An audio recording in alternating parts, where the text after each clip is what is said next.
Steve? Holy crap. Yeah. You're live, Steve.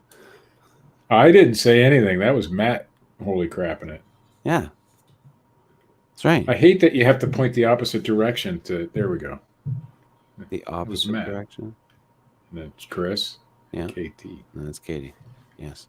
You're correct, Steve. I'm glad you know where everybody is. Yeah, but if you point towards Matt... Yeah. You got to point the opposite direction. You shouldn't be pointing at me anyways. That's Well, I Katie. have 5 fingers pointing. That's Matt. Yes. That's you.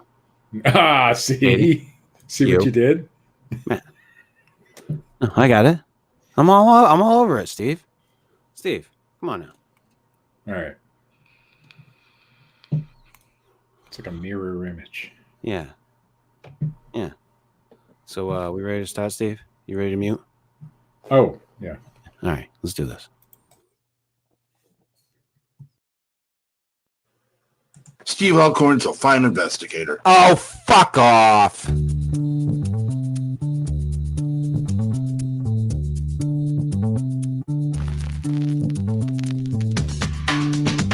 This is the Fortean Slip with your host, Chris York.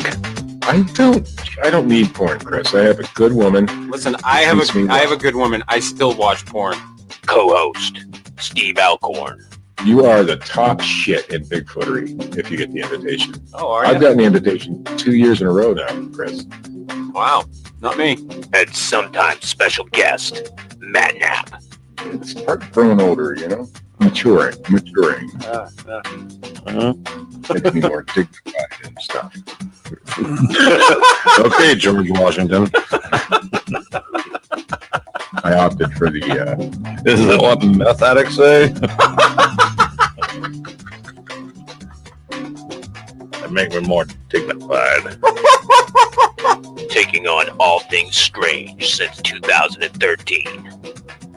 Wait a minute. I don't know what the hell. Are you saying that he's pregnant? Possibly. Was he implanted by one of these teenage aliens? Did that happen to Arnold?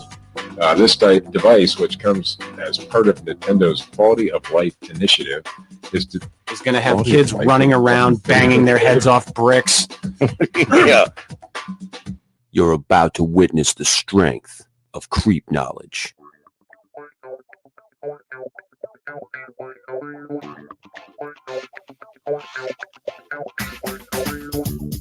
Good evening, and welcome to the Fortean Slip. This is episode 101. That's right, Steve. 101. The 1994 Zimbabwe UFO sighting. Please refrain from white supremacist signals, Steve. Okay, Matt. Yeah, Steve. I had remembered that this around the time that it happened, and I had thought of it kind of behind the scenes. I let Katie in on it, but I hadn't said anything to Matt. You've been kind of busy this week, man. Yeah. Yeah. I haven't really been able to touch base with you that much. All kinds of stuff going on. Yeah. Anything exciting? No, never is. Did you see, I saw Shannon LeGros going to do yet another Seth Breedlove documentary. Yeah. I think that's a thing now. Is she going to be part of like everyone? Like fucking, Yeah. I think what's his face? The Dogman guy. I can't think of it. Lyle Blackburn. Yeah, I think they're all part of the Small Town Monsters production team at this point. I see. If you have a black crumpled cowboy hat, Yes. You should send in your resume. That's right. Steve, you should fucking jump on board, bud. Hold on. Crumple that fucking bitch up. Let's go. Let's get some exposure for the show, Steve. Come on. My hats don't quite work with this whole motif they have going on. It's not crumpled enough, Steve. That's not crumpled. Steve, no. It has to look fashionably bent and fucked up Yeah. Like, Yes. You were going in the right rock direction. And roll vampire cowboy. Yes. Matt knows Oh, exactly that what thing he's doesn't talking fit. about. Oh, I had it on backwards. Like, I'm not actually a cowboy, but I play one at the bar on the weekends. That's right. And I drum. And I drum. That's right. And No, I'm that's backwards. going bald underneath it. But that's okay. All right, I'm ready for the documentary. Fucking let's do it. Sign up. Get in touch with Seth Breedlove. You'd be part of the Small Town Monsters universe, Steve. I think you'd be perfect. You'd fit right in. Yeah. You, Lyle Blackburn, Shannon LeGros. Can I wear a white hat? I don't give a shit what you do. I'm still Just waiting say- for him to. Just make sure you go, hey, on the Fortean slip, this is how we do it. That is like, how we roll. As long as you say, listen, hey, on the Fortean slip, like ad nauseum, a lot. there you go. Oh, now you're a good guy. That's much better. Yeah. I'd rather be a good guy. Yeah, that's almost bent in the fashion that they bend theirs, but not quite. You don't quite Is that have the George Strait Ooh. special? You almost broke that fucking Steve. Yeah, I don't want to. Did you hear that crinkle, Matt? Crack. You can tell he wears it a lot. Oh, no, it's made out of straw with the Right. Yeah. Yeah, this is from the fair. It's one of those with Uh-huh. Came with a feather. Little fire scarecrow. no, there's no feathers. Mm. No feathers. All right. I think we should. I think we should get you in touch with the whole Small Town Monsters production. Get you in there. I like it. They did one in Ohio. Yeah? Yeah, Minerva Monster, I think. They did a bunch, I think. Isn't that Ohio? Minerva, Ohio. Yeah. It was, they did the Flatwoods. They did the Beast of Bray Road. Here, I did. the Bigfoot one, the 2-part Bigfoot documentary. I found a documentary, and it's local. Well, it's fairly local. Yeah. It's called Bigfoot. Bigfoot. It's pretty straightforward, Steve. Yeah, Bigfoot. Pardon me, So- Steve, but I gotta Full screen. Yeah, Bigfoot full screen. flame on. Yes. Yeah. No, keep going. Tell me Yeah. more. It's it was made in Menor, Ohio. Yeah. It's about the worst piece of shit I ever watched. I couldn't even finish it. They usually are. I mean, come on. Menor on the Lake, to be exact. Is that where it all happens? If you've ever been a Menor, you know that there's really nowhere for a Bigfoot to be. So I don't understand why the movie was based there. But the guy who wrote it, well, if you can call that writing, lived there apparently. It's amazing what gets called writing. Yeah, it was not good. It was not good. No. I'll send it to you, one of you guys, or maybe I'll just take. I doubt that I'd get any copyright complaints on YouTube. Hey, joining us again this week, Swamp Girl. The hat is back, Steve. Really? Do I have to? No, you don't have to put it on. I'm just saying. That's what she had said when you put it on, buddy. She was That a is fan the- of the hat. That's That right. is the same hat too. She's a fan. She's a fan of the Steve Alcorn hat. Just saying. Just giving it to you. Just throwing it out there, Steve. Yeah, I don't. No, I'm not going to do it.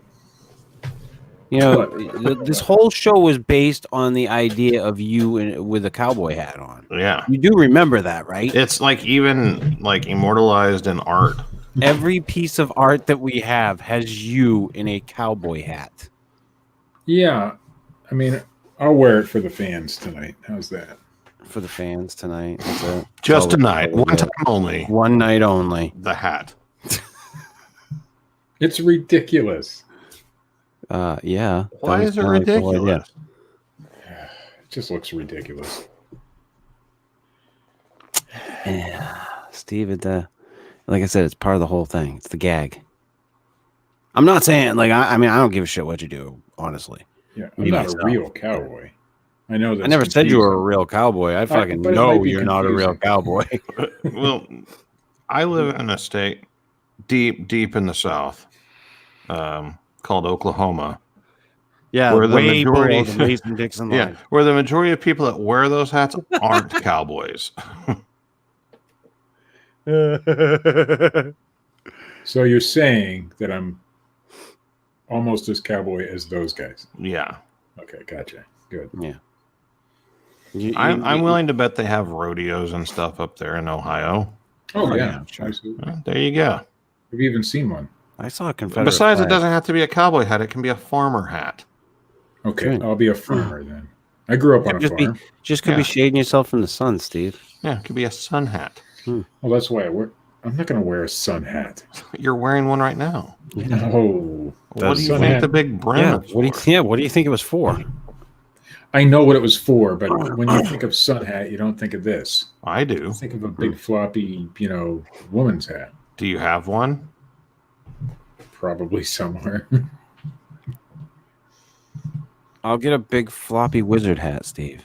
That But look that's on not- his face says, "Yes, I do," and I know exactly what that. I have lots of things here, I do that for a living. Yeah. All right. All right. That's good. I mean, don't go get it or anything. Yeah, No, I'm not going to. I have all sorts of. I like hats. I used to collect them. So. Did you see, Matt? Did you see the wonderful Bigfoot the new Bigfoot video? Oh, The wow. wonderful. No, wait. Don't stop me, Matt. Don't stop me here. The wonderful new Bigfoot video that's exactly like the old Bigfoot video, in which a machine cuts a tree and takes It it takes off with it. What the hell? I'm Oh, getting a no. call from the president. It's the Batman bat phone. I actually Yeah. saw that one. I like I like the Dogman video that Phil put up. Well, hold on. We'll I get love to his that. We'll get to that. That's coming. Let's talk about the tree video because this was my favorite part. I'm going to launch a drone with a camera on it and hover over this exact spot pointed at the exact tree that suddenly starts shaking violently and takes off, Right. and pretend that I don't know what caused it. Right. And from an angle that you mysteriously can't see anything Yeah. of what is taking the tree, or I'm not going to taking try to the get tree. closer. Nope. Nothing. Nope. Got a drone. I'm perfectly safe, Yep. out of harm's way, but I'm just going to stay at 300 feet here. I'm not going to move in for a closer look or No. anything. No. With this drone that could stay well out of harm's reach.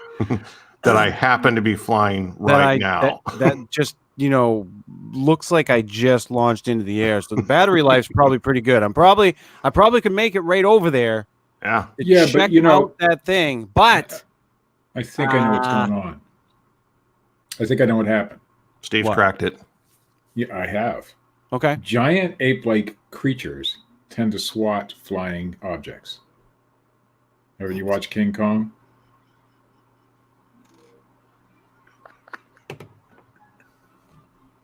I'm just saying that's why they didn't go down in low. I apologize to all the giant ape-like creatures that Steve just offended. Yeah, no shit, right? They swat flying things. There's nothing wrong with it. It's Yeah, not like and racist they towards climb Bigfoots. giant buildings and Yes. Yes, swat flying things out of the air. It's Yes. a perfectly logical explanation as to why the drone operator did not swoop down Didn't there want at to the lose his road drone. that the tree was next to, Yes. yeah. or No. change his angle trying to get a better viewpoint. I saw this thing, and the first, because I do the Squatchable news with Richard every Saturday, and he sends me the video for it, and I pop it up to watch it, and the first thing I thought was it the Russian video there, the where they say that the Bigfoot picks up the tree and carries it off. They call it Russian. I don't know what country it was. But anyway, it was the minute I saw it, I'm like, this looks just like that. Yeah. Just like that. How can people get taken? is how I don't get how they can get taken by these videos most They of the want to time. be. Some of them, it's just so fucking obvious that it's not a Bigfoot Yeah, or UFO or whatever. like 99% of them. 99. There was one I had sent to Phil a while ago. I had found, and it was a UFO video. The UFO comes into frame out over like a mountain, and then comes in, comes through, Mhm. fucking zooms by, and it's the minute I saw it, I was like, that looks too fucking good. So I shot it to Phil, and within, I don't know how long it was pretty quick. He sends me a message back. He goes, "Oh yeah, this is fucking completely fake." Yeah. He's like, "There's no motion blur on that at all." And like that's the thing, like people, I mean, even if you stay at home, you still see movie trailers, okay? And like they do some amazing things in movies, but you can buy that software and have it at home, kids, and you can make UFO videos all day. Yeah. If it looks too good to be true, guess what? Probably is. Probably is. I sent Chris a UFO video this week. Yeah. Like at this point, if it's a UFO video that is CG or a Bigfoot video that's CG, because we've seen those too, there shouldn't have to be a breakdown done. That's what gets me, is the fact that people like Phil do have to make these breakdown videos and explain all of this stuff to people whenever you can just like look at it and tell that it's fake. But this past week, I saw somebody like referencing back to like Todd Standing's Bigfoot as though it's like a real Bigfoot that was filmed, and it's just the most amazing piece of footage that he hasn't been able to sell or do anything with for Fozzie some Bear? reason. Yeah, one of the Muppet videos. Yeah, I mean, the fact that there are so many people that have been, I would say, reliably called out for their actions in these communities, and that people still flock to them. You know, Yeah. Todd will come out with something else somewhere down the line. People will flock. You know, we watch what happens with Dr. Johnson all the time. There's now cult-like fucking thing that's going on over there. It's crazy. Like, I mean, being people cult ask like. though, like, No, you're right, Steve. It's just fucking it's a plain cult at this point. Full-fledged. Yeah. people ask, well, why do people hoax? Why do so many people hoax? Why is there so much fake stuff? Because there's so many rubes. Because everybody believes it. Yeah. Like, it's ridiculous. There's a lot of naive people out there that just believe this stuff. I just, we've talked about it a little bit, selling stuff on the internet or whatever. I just ran across, like, on Etsy, like a Bigfoot mask that some guy made and was selling. And one of the people that bought it, like, straight up said in the comments, "Oh, this is going to be great for my hoax." But like, it will pop up sometime on YouTube and everybody will be like, "Oh, look at this video." But then, you know what I found in my stuff? Matt's gonna debunk that by saying, "Here's the comment the guy made right here. Yeah. Here's the mask. Here's the receipt. I found my fucking Bigfoot pendant. I found mine too. Oh, I know where mine is. I fucking found it the other day. I was like, "Oh my god!" Yeah, I do still not have it. wear it anymore. Oh, that's too bad, Steve. Well, there's reasons, but I'm we sorry. won't go into that on live. I'm sorry. I'm sorry about that. I'm sorry for your loss. No, it's in a little cup next Yeah. to my bed, which has always been there. No, I found it. I've got it hanging right currently. It's right here. It's right here. I'll take it down. It's the old Bigfoot pendant. Oh, you got that old guy. Bigfoot pendant. I got the actual cutout one without the glass around it. Without the glass around it. Yeah. No, You guys are that's the special. That's the one that I got. But yeah, came across that. No, I when I saw that Phil polling video, I was just like, oh, this is too much. Well, I didn't see his breakdown of that one. I saw the video and then had heard that he did a breakdown of it. But the Dog Man video. That was hilarious. Oh my god. Phil polling is back, motherfuckers. This is the Phil polling that I love. That's how he should do every breakdown video. That's the Phil polling that I love. He is so fucking sarcastic. It's perfect. It's spot on. I don't often laugh at Phil's stuff, but my god, that was hilarious. Yeah. Oh god. In Werewolf Forest. In fucking Werewolf Forest. You can't write this shit. You can't. No, it was. Yes, you can. Well, yeah. I beg to differ. Yeah, no. Well, they wrote it. Absolutely right. It was definitely written. It was definitely. Holy fuck. Yeah.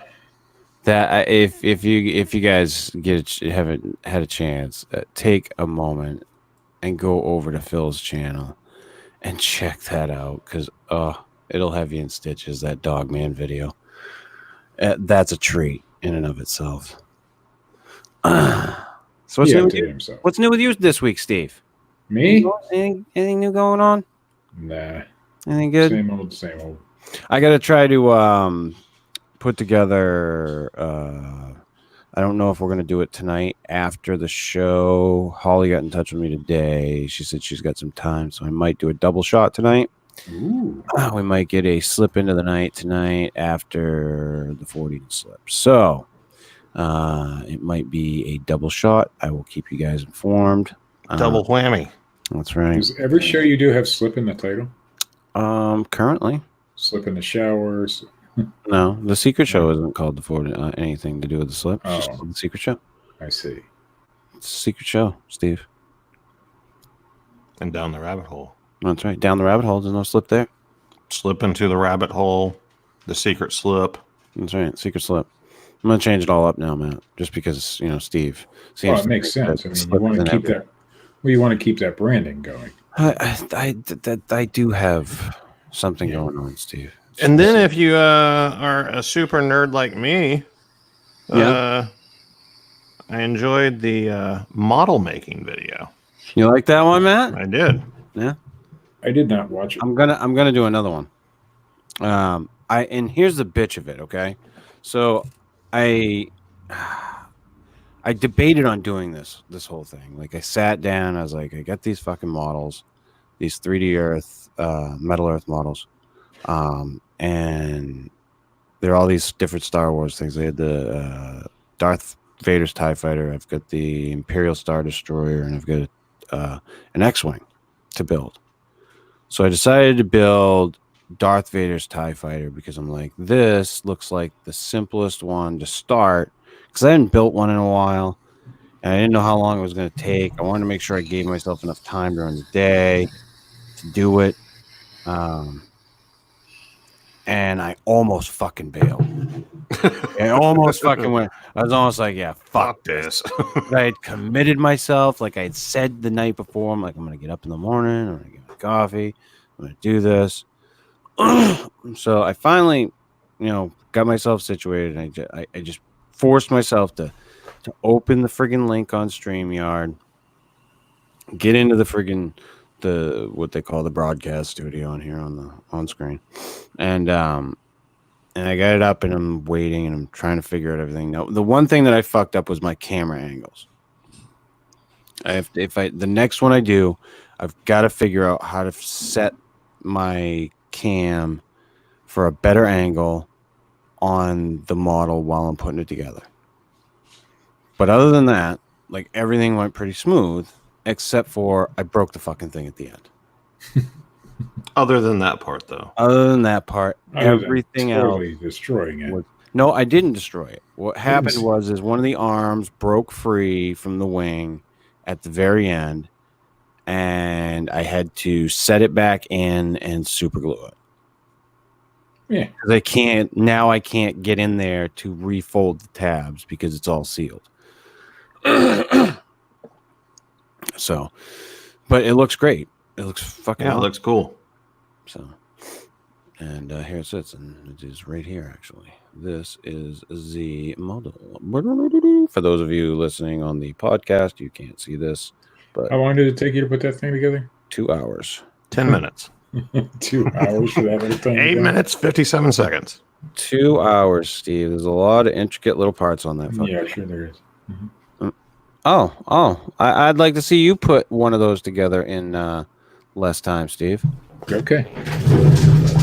Why don't you buy I one? have one. He would I just don't sell have one in 2 hours. And Yeah, like, that's there, I beat you. Yeah, I win. I made $200 off it, Chris. They have some cool ones, though. Have you seen like the kind of like the super deformed ones, like those superhero stickers you've been buying lately? They have like models like that by the same company that are pretty cool. Yep. They did one of Soundwave. They've got a bunch of the Transformers ones that are done like that. They're almost like pop figures. The pop. Yeah. But they're the Metal Earth. They're made out of sheets of metal that they stamp out, and then you put the shit together. And I've always liked them. I've got the Millennium Falcon down there. I've got an AT-AT, and I'll probably do one of the other ones next week at some point. I'll sit down and do one of them. Probably the Imperial Star Destroyer. So I like that one. So, but yeah, I had fun doing that. I enjoy doing them. I get frustrated with them, but at the same time, when I'm done, I can look at it and I'm like, I did that, motherfucker. That's mine. It's an accomplishment. I put that bitch together. Yeah, it's an accomplishment, and they're fun to put together. So, I'll probably do another one next week, and I will. I'll let you guys know if as soon as I'm done with this show, what the status is on Slip Into the Night, if we're going to do one tonight, because it's just been a bitch trying to get together with her. And she came over, she stopped by last night, and we talked for a while, and just life gets in the fucking way of shit. So hopefully tonight we'll put out a show, and we'll do something. So Zimbabwe. Had you heard about this one, Matt? Nope. Never? Steve, go ahead. You've never heard about this one, Matt? It's not ringing a bell. I would think that Zimbabwe would stand out. Yeah, I remember it because it was the year I graduated, for one. And I remember that the vast amount of children that saw this thing, it was crazy. And the stories were all the same, if I'm remembering correctly.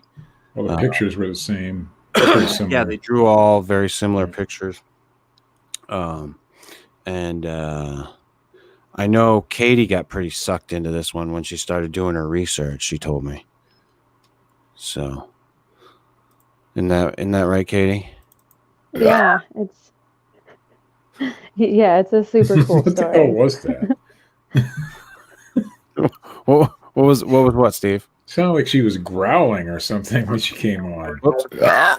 Well, maybe that was what it was. Oh, that's what it was. Okay. Sorry. Go ahead, Katie.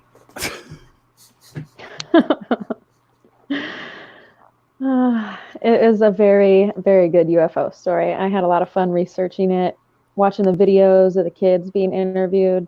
It was super, super fascinating. Yeah, I remember when this came out. The fact that the stories were all so similarly, they were all so similarly aligned, and the pictures and everything, like you were saying, Steve, it rang as a true UFO encounter. I know that's how I saw it anyway. It's one of those that stands out as better than most everything else. Yeah, I'd say that too. So It wasn't just children that saw it; adults did too. Yeah. Teachers. Yeah, absolutely. Okay. I think you guys are just trying to rub it in because I don't know anything about it. Okay. Because y'all are like, I haven't heard about it, and everybody else is like, oh, this is the greatest UFO story ever told. Like, no, this isn't the greatest UFO story ever told, Matt. This is just a tribute. I knew it. No, this shit happened. Yep. This is an actual event we're talking about. I'm surprised you don't know about it. I'm shocked you don't know about it. I thought everybody knew about it. Yeah. I'm truly shocked, but you're going to learn something tonight. You're going to get fucking educated tonight. In 1994, at the Ariel School in Rua, Zimbabwe, on the morning of September 1994 in rural Zimbabwe, children of Ariel School were going about their day as normal. It was their mid-morning break, released to go play outside. The teachers were all gathered inside for a quick meeting, leaving only one adult outside with the kids. All was normal on the playground until suddenly something caught all their attention. It was a ship or a craft of some kind, something they had never seen before. It landed in the field of overgrown brush. I almost said bush. Overgrown bush. I've seen a few of those in my life. Just beyond the playground. The children were frightened, but drawn to it. They described it as a huge silver disc. It was one main craft with other smaller ones hovering around it. The children were all watching from along the fence to the field. They saw a small man emerge from the craft and begin to walk towards them. Another being was standing on top of the craft, just seemingly observing. These beings were described to only be about 3 feet tall, very thin, long black hair, large black eyes, and wearing all black suits of some kind. Johnny Cash? After a long moment of watching each other, the beings turned around back to the craft and disappeared. Disc fucking Kaiser Soze, Matt. Poof. The children were frightened and all ran screaming and crying back to the school to share what had happened with the teachers. The teachers seemed to brush off the experience and push the children to let it go and move on with their school day. It wasn't until the following day, when the school received calls from many worried parents, that they realized something really had happened to those children at recess. You see, Ariel School wasn't just a typical rural school for local children. It was a private Christian school with expensive tuition. There was a wonderful mix of different cultured children, most of them from a privileged background. These kids were very well spoken and educated. It was primary school, so the kids ranged in age from 6 to 13. The story is commonly told that there were 60 kids on the playground that day, though in total there were 110 teachers, staff, and students on the property. The count of 60 comes from the number of student drawings that were made to describe their experiences. The school eventually contacted Cynthia Hind, I don't know how to pronounce that one, a well-known UFO investigator, to come talk to the children. She then reached out to Dr. John E. Mack, a renowned Harvard child psychiatrist who had just begun a new interest in UFO encounters. It would eventually cost him his reputation. Usually does. But he very much believed these children and their stories of this encounter. The videos of his interviews with the children are captivating. Considering the children's varied ages and backgrounds, their stories are remarkably consistent with one another. Of course, many have their reason to explain away this event, just like any other encounter. But the standout detail that still makes this story so captivating today is that these beings spoke to those children that day. Not like you and I speak, but through a kind of telepathy. Ooh. Elon Musk's telepathy? Telepathy. They brought a message of warning that we were not taking care of our planet. Oh, did they? That it would soon be ruined by our destructive ways. It was a message we have echoing in our culture today. Many journalists in recent years have boasted traveling the globe to track down these kids as adults and make a riveting documentary, though none seem to have come to fruition as of yet. And I got some of the drawings here Katie found. I will share this with you. My favorite part of the story is the fact that the beings didn't look like your typical gray alien and things like that. So it was different. Yeah. Well, they did a little bit, but they had long hair, and I mean, nobody describes an alien with long hair anymore. They used to. I don't think I've ever heard of an alien described with any hair. Yeah, there's the what are they called? I haven't. I personally haven't. The Nordics, and there's different versions of aliens that have hair, but right. But generally, when it's something like this, it's the typical gray alien. That's it. Usually not clothed either. Yeah, Richard's right. The aliens were all, "You've stolen my childhood!"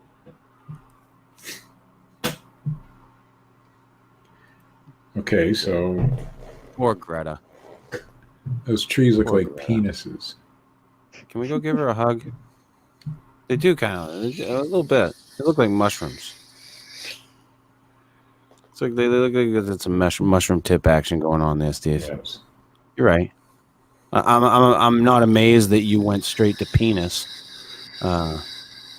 when you saw that, but that's not entirely Mushroom was surprising. my second choice. Yeah. Why does top, the top UFO look like it's a bell? Like you could fucking tap it and it'd go ding. My post office has one of those. Yeah? Same exact bell. Does it look like that? It looks identical to that. It has a little knob at the top. You hit the knob. Does it have little black aliens? No, there's no aliens.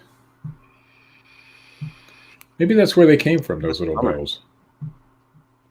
From UFOs? Yeah. You really think so? Steve, I think this is a stretch. I don't know. You tap one of those things and it gets people's attention, and maybe some sort of communication device. What's that, Steve? I said you tap it and it gets people's attention. It's some sort of alien communication device. A bell? Yes. This is your logic. This is your logic tonight. The bells, yes, are a form of communication. Yes, that were given to us by ancient aliens. No, more modern aliens. Oh, well, I mean, bells have been around a long time, but this particular type, because why would they give them to us back then? It's this particular type of bell. Oh. Look at the engineering inside one of those things. Yeah. You ever open one? I understand how they work, Steve. Have you ever opened one? It's a fucking bell, Steve. I don't need to open it. It's a bell. I think it's sending out telepathic messages. It's not fucking Schrodinger's fucking cat in there. Matt, help me out here. I'm staring at the pictures. I can't. I've completely tuned Steve out at the point where he said bells were from ancient aliens. It's all right. I tuned out at that point. It's a communication device from ancient aliens. They also gave us the hammer and the pulley. They probably did. Yeah. Well, what else explains bells? And metal striking metal that makes a noise. I don't know. How'd they ever figure that out? Steve, I think you might be onto something, buddy. I think I am. I think you might be onto something. You know, Nikolai Tesla said that all of his stuff came to him from ancient aliens. Except for his inventions. That's right. These are legit. The rest are alien. Those he took credit for. The rest of it, that shit came from the ancient aliens. I don't know about that stuff. Yeah. I don't know why it didn't work. Now, after reviewing these pictures, at least what I can see here, they don't all look as similar as I remember. I'm assuming there's more pictures. There was 60 pictures in all. I only see 3 here. Yeah, there's only 3. I would like to see like a slideshow of all 60. So would I. Where's How that similar are they? Yeah, how similar are they? 'Cause I know I've seen more. I do know that the stories, according to the, according to the story, that their stories, the children's stories, were all, very similar. They did not deviate much. So I don't know. It was a very interesting case. I remember when it happened. And I remember that was pretty big news for a little bit. And then, of course, like with all things, it has its flash in the pan and it's gone, and then we look back on it. This is one of them. That's for sure. So you said that there are documentary filmmakers who are trying to find these children as adults. Is it that they're not able to find the children, or that these children don't want to talk? I don't know. You'd have to ask Katie. I think it's a matter of just they've all scattered. I mean, these people were from all over. There were kids from England and India, and it was a very mixed group of people, and they've all kind of scattered, and several of them have spoken before. There is like newer interviews of a few of them as adults, but lots of people made these big projects, but you can't ever find any of them resulting in a real film. So, but I read lots of articles of people about that, doing that. I love how it gets Steve. It's just the randomness of it. That's all. It's just like in the middle of her speaking. It's not like when there's a pause or anything.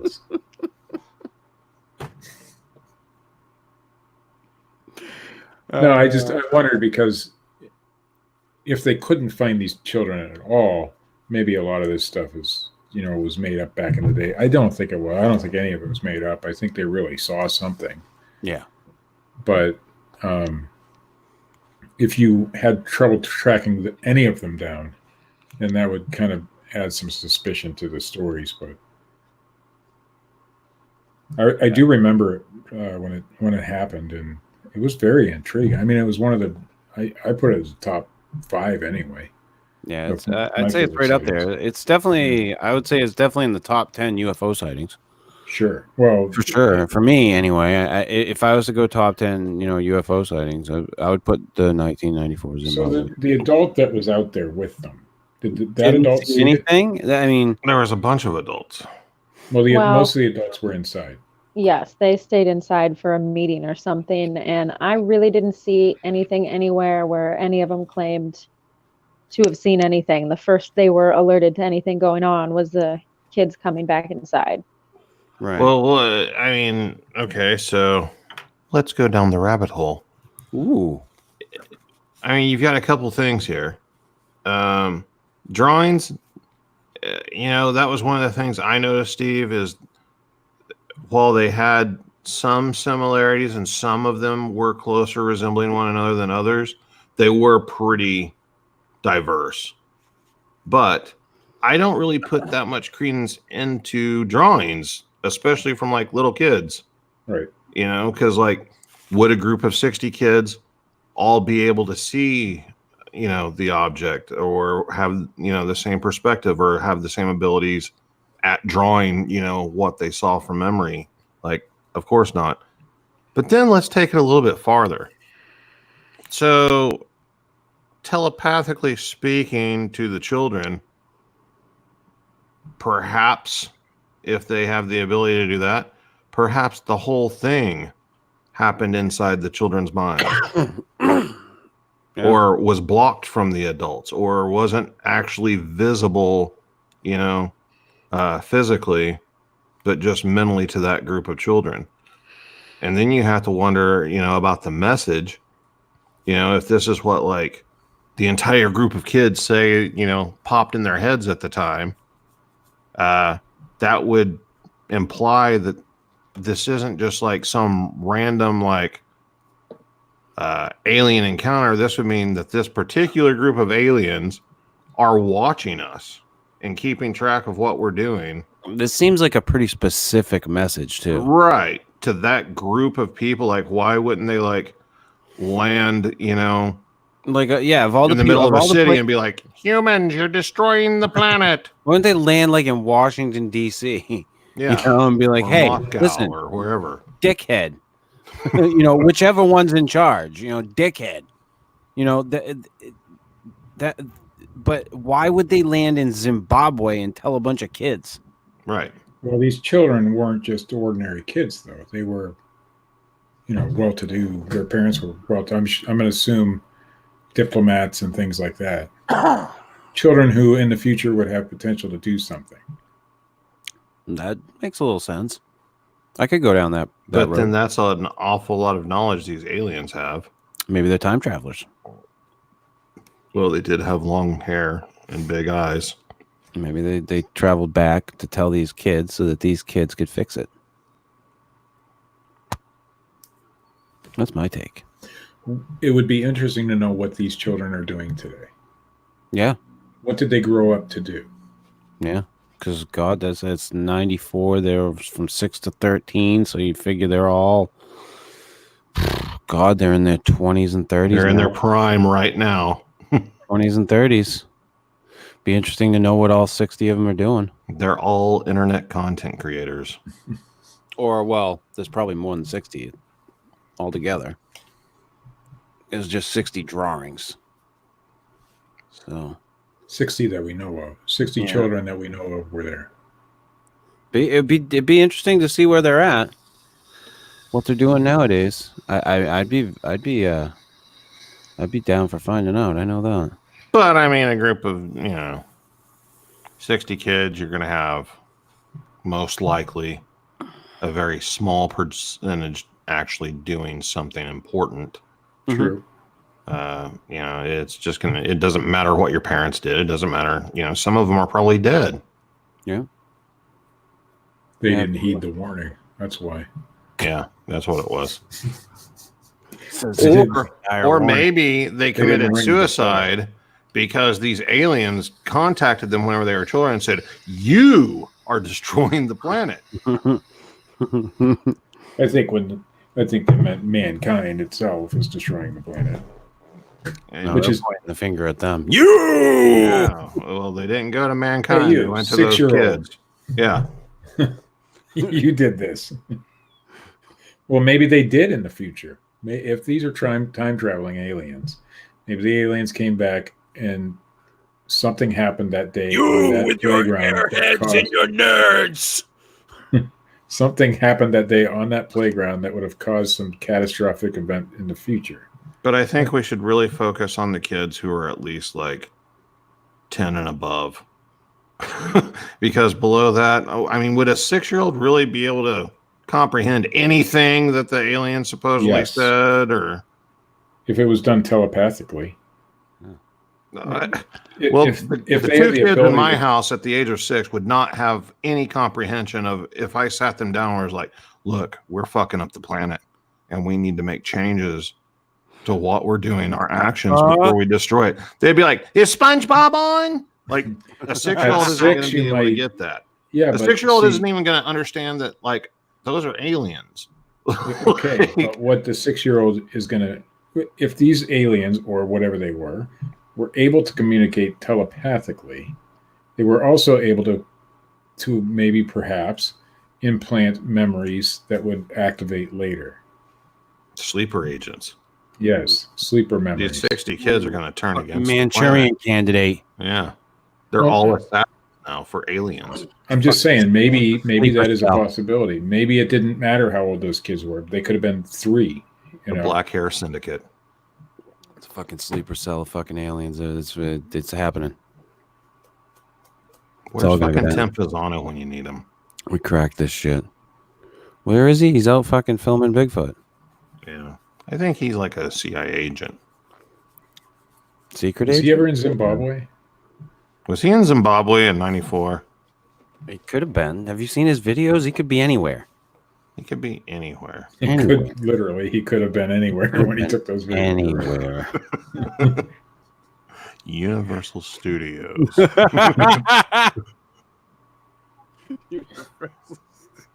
I think what's interesting to me about this sighting is that the one adult who was out there, at least as far as we know, heard, seen nothing. And didn't care about a group of 60 plus students all running to one spot. Yeah. Well, way to go, Teach. There is some detail I read on that. It was apparently like a volunteer that ran like a food cart, a snack cart. But So I mean, the she worked for the staff- school. So it was like a they were parent. like, yeah, you did. So while Professor X and the X-Men were all inside having their meeting at this school for gifted and talented future leaders of the world, as Steve painted the picture, they left a volunteer food cart operator in charge of them. This story is starting to get some holes in it, folks. It was a mother of one of the students that volunteered there, and her cart was like on the other side of the building from the playground. And So she apparently wasn't the kids, watching them at all. not really, but the kids did come get her, and she went that direction to look, but apparently by the time she got there, it was gone. And that was the only adult out The there. message was not for her.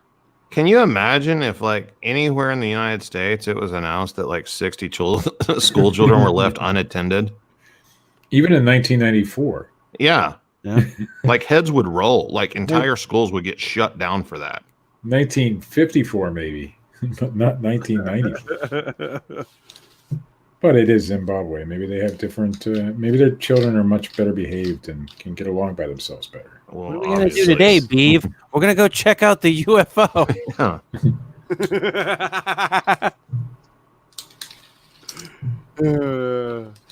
Yeah, I mean, But I like how like one picture had like, a lot of the pictures had like the UFO like, you know, landed amongst the trees and the brush and everything, and then like one kid like drew it like over the swing set. Well, that could be perspective. You know, where were you I'd say- standing? What, you know. That's while it was like in the sky hovering over them before it landed. Nobody drew the alien on top of the ship. I wanted to see that. I couldn't find waving a from the big window. collection. I was hoping to find a website with like all 60 pictures, but I could not find such a thing. But the lack of the collection of pictures as a whole, and I couldn't find. I mean, I haven't put as much effort as you guys have, obviously, but I didn't find any like real like official stuff on it.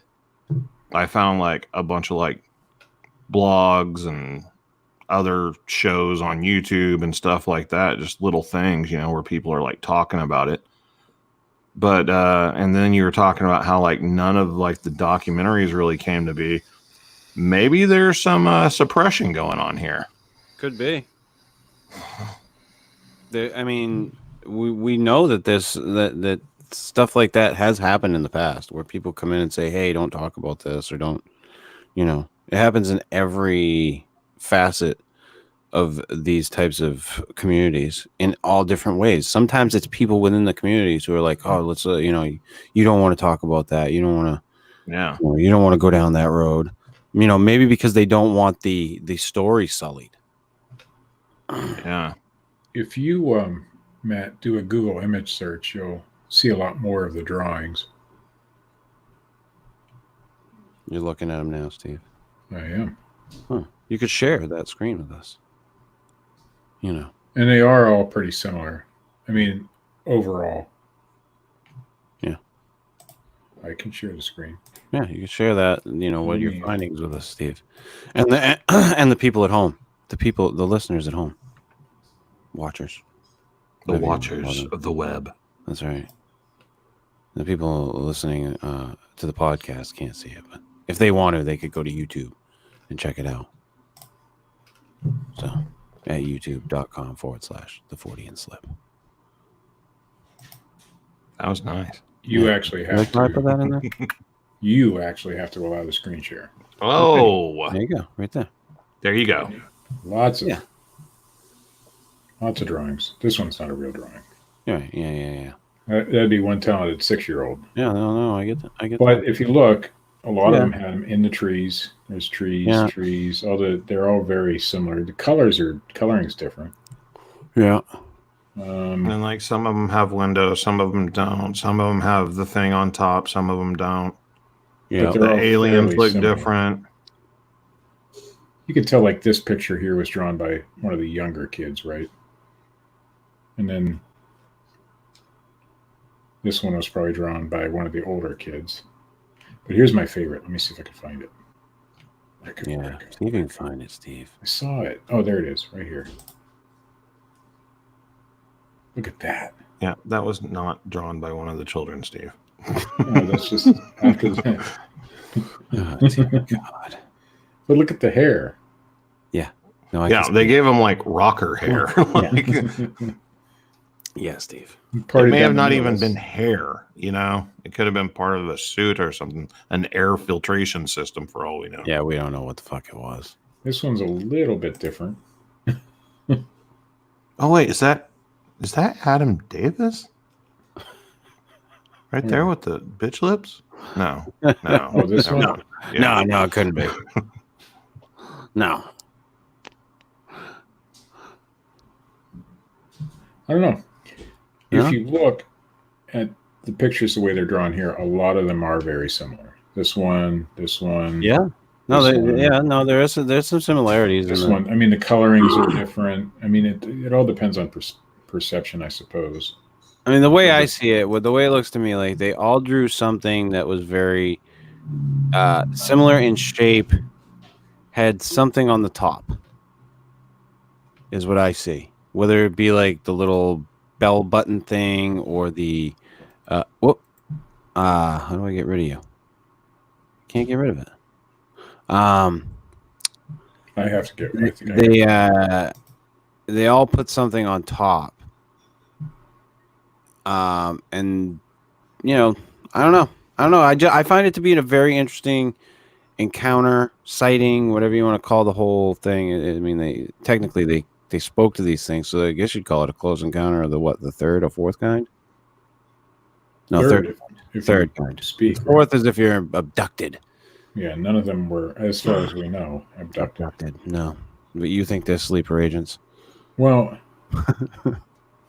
if a race has the technology, number one, to make it here, number two, to speak to you telepathically, what would make us think that they couldn't plant memories that would come out later? I mean, no, it's viable. It's a viable, logical train of thought. I'd like to find at least 2 or 3 of them as adults. That's really all that matters. And interview them, not me personally, but somebody interview them all separately and see if the stories are the same. What if they and what their paths in life. Well, we all know how memories change. Right. But obviously the story, I'm sure they've rehearsed it over and over and over in their minds, or even people that know they were there, they've spoken to them and things like that. But what did each one of these children do after that would be very fascinating to me. Yeah. Are any of them like climate change activists? Are any of them on the other side of the aisle? Because there is an aisle there. Yeah. Oh, yeah. No, I'd be very interested to see where they're at, what they're doing. Whether this made an impact on them. I'd be curious to know.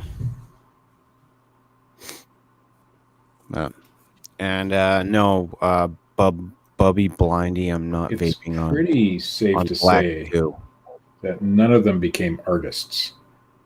None of them became artists. You don't know that, Steve. No. Although some of the pictures do look a little bit artistic. You don't think that any of them have any artistic merit? Is that what you're saying, Bob? No, I don't think that they. All right, so let's find one of the kids and find out. If you're listening and you were at the, We have the internet. Like Ariel this can be School done, in I'm sure. Zimbabwe. Get Phil Poling on it. Yeah. What I like about this story is though it was a very diverse group of people. They weren't children from Zimbabwe for the most part. Some of them probably were, but there was. Katie said there was children from Europe and all over the place. Uh-huh.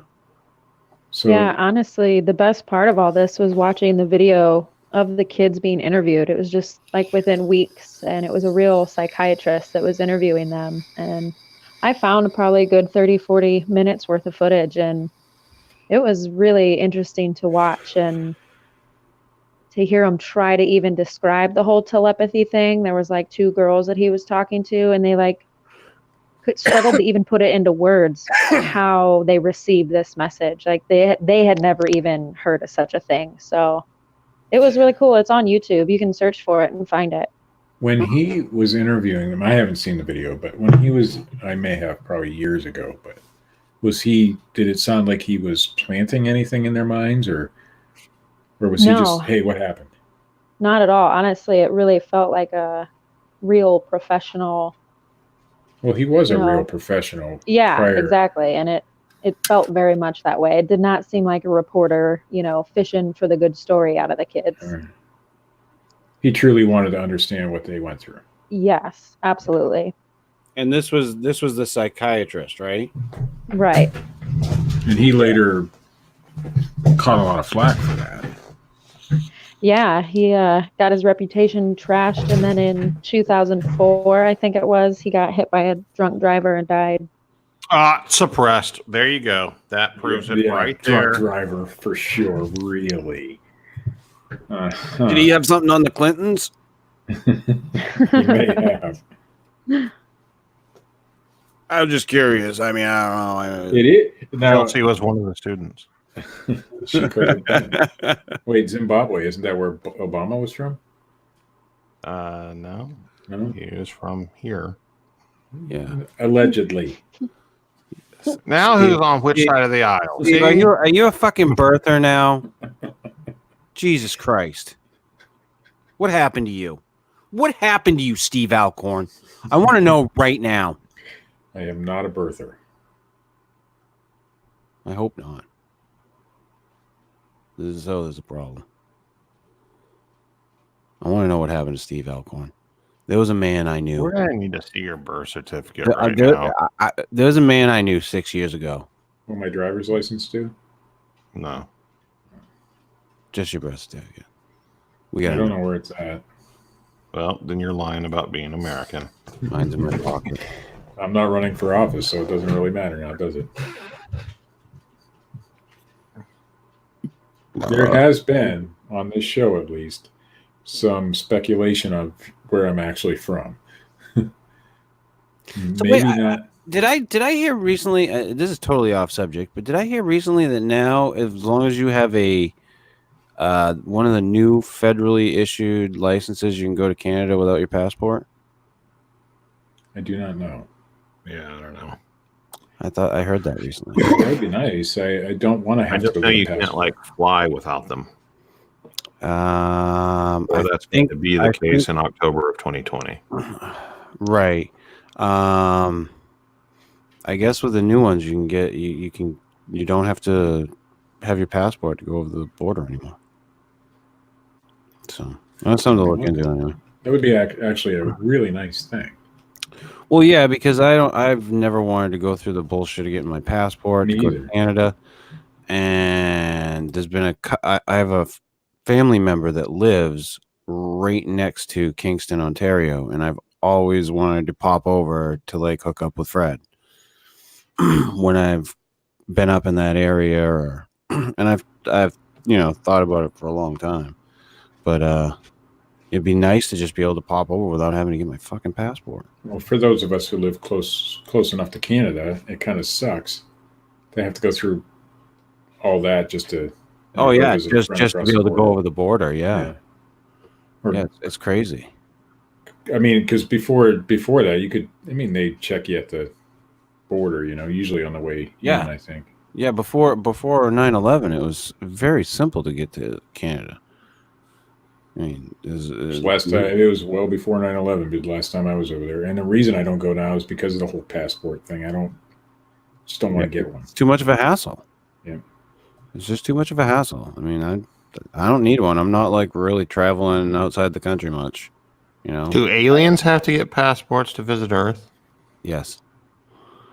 I think they're all fairly law. Only they're called a universe port. I'm willing to bet that any civilization that is able to travel across the galaxy like that probably is intelligent enough not to have such idiotic rules and regulations like we have on this planet. Right. I'm willing to bet that a civilization is able to travel across a galaxy, such as an alien civilization, is not stupid enough to even visit here. Just saying. Yeah, but we could be an interesting thing to look at, Steve. Yeah, but they would look at us from afar for the most part. I'm pretty sure of it. Do you think if we had the ability, we would take the time and the resources to go to a planet and warn them that they're destroying their own planet? No, we would take the time and resources to go to that planet and warn them that they're destroying their planet, whether they are or not. It would be our opinion, because that's what we are. We're opinionated. Like we would go there and, okay, there's this stuff that you guys have on your planet called gold. That's what we call it. No, it's destroying your planet. We're just going to get rid of it for you. We'd see all these Instagram influencers there with their cameras up, with the planet in the background, like, I'm here to save planet Neptune. No, I think we would go for completely selfish reasons, for sure. Yeah, and I wouldn't put it past any alien race that stopped here if they had a reason to stop here to have some sort of selfish reason. I don't know what that would be. I don't know why they want cows and shit like that, but they. I mean, if the whole story, like the Anunnaki story, the idea of that they came here to mine gold, that shit I can buy into. Like if they came here for a rare metal that we use in a lot of space travel things for space travel and circuitry, that to me made sense. Now the Sitchin stories, translations, and that stuff, I think there was a lot of liberties taken with that shit. Here's what I think. But the idea about it, the idea that another civilization would come here to strip this planet of its natural resources, that I can buy. Makes sense. Here's what I think. I think, if anything, we're a pit stop, and that's all we are. They use our planet to take a piss and get a drink of water. That's it. Well, I wonder, my question is, like, because gold is such a rare thing for us here, I wonder if it was at one time plentiful and now it's gone. I mean, those are the types of questions that I ask. Well, gold is a very useful, metal. I mean, it conducts electricity. It does all sorts of things. Right. They can spread it out really thin. They use it for heat shielding. But you would have to imagine that there's an uninhabited planet somewhere that has the same kind of resource. Oh, I'm sure there's planets all over that have the resource. Not if it's already been picked dry. Right. But that's the thing. What have they hit already? What haven't they hit? Or what's the end game? That's the real question. If this shit's happening, what is the end game? Are they coming here to warn us, to save us? Are they coming here to just like fucking strip this planet fucking bare? Don't know. I don't think they have our best interest in mind. I hate to bring an L. Ron Hubbard book into this, but the whole Mission Earth series is based on the idea that the human beings are destroying the planet Earth, and that the galactic civilizations plan to take over planet Earth and strip it of its resources won't be able to take place if the humans destroy it before they get there. So they're trying to stop them from doing that because they're not on schedule to take over the fucking planet yet. But if that were the case, they would have just took over the planet prior to us. But it's just a weird and wacky thing to throw out there. But the fact of the matter is what is the end game? Like I said, are they here to fucking warn us, or are they here to strip us bare? Are they here to destroy us? I don't know. I don't fucking know. And the answer to these questions, I took 2 fucking gummies somewhere around the beginning of the show. So, I'm not opposed to the fact that there could be alien races visiting us. I just don't think they're here for anything that we have any clue about, if they are. I really think that, because a lot of your sightings occur over around water. Water is essential for life. I'm sure that aliens still need water to survive. Well, depending upon, they may come from a different atmosphere, Steve. Well, still, they're going to need water. Not or maybe necessarily. they use water to power their ship or something like that. This planet has a ton of that shit. I'm just saying, not necessarily. Maybe that is the resource, though. Maybe water is the resource that they need. That's always something I've kind of wondered about, like carbon-based life forms and like DNA. Is that just the way it works everywhere, or is it just isolated to this planet? Is it all carbon-based life, or is there other based life? I'm sure there's other based life out there. But okay, so if there's other based life, that life doesn't necessarily need water. True. Is what I'm saying. Maybe its liquid is something else. Or not a liquid at all. Right, correct. But if you believe a lot of the stories of aliens that have been captured and all that bullshit, they're carbon-based life. From what we understand. Right. Anyway. So the ones that would be coming here are most likely carbon-based life. If we are to believe that they're breathing oxygen and that they behave according to these stories that we've heard. But we don't know. It's also possible that they haven't taken over our world yet, and they will if they're coming here. Why wouldn't they? They're vastly superior to us. They have to be if they're because it might just be our egos thinking that we're actually that valuable and important.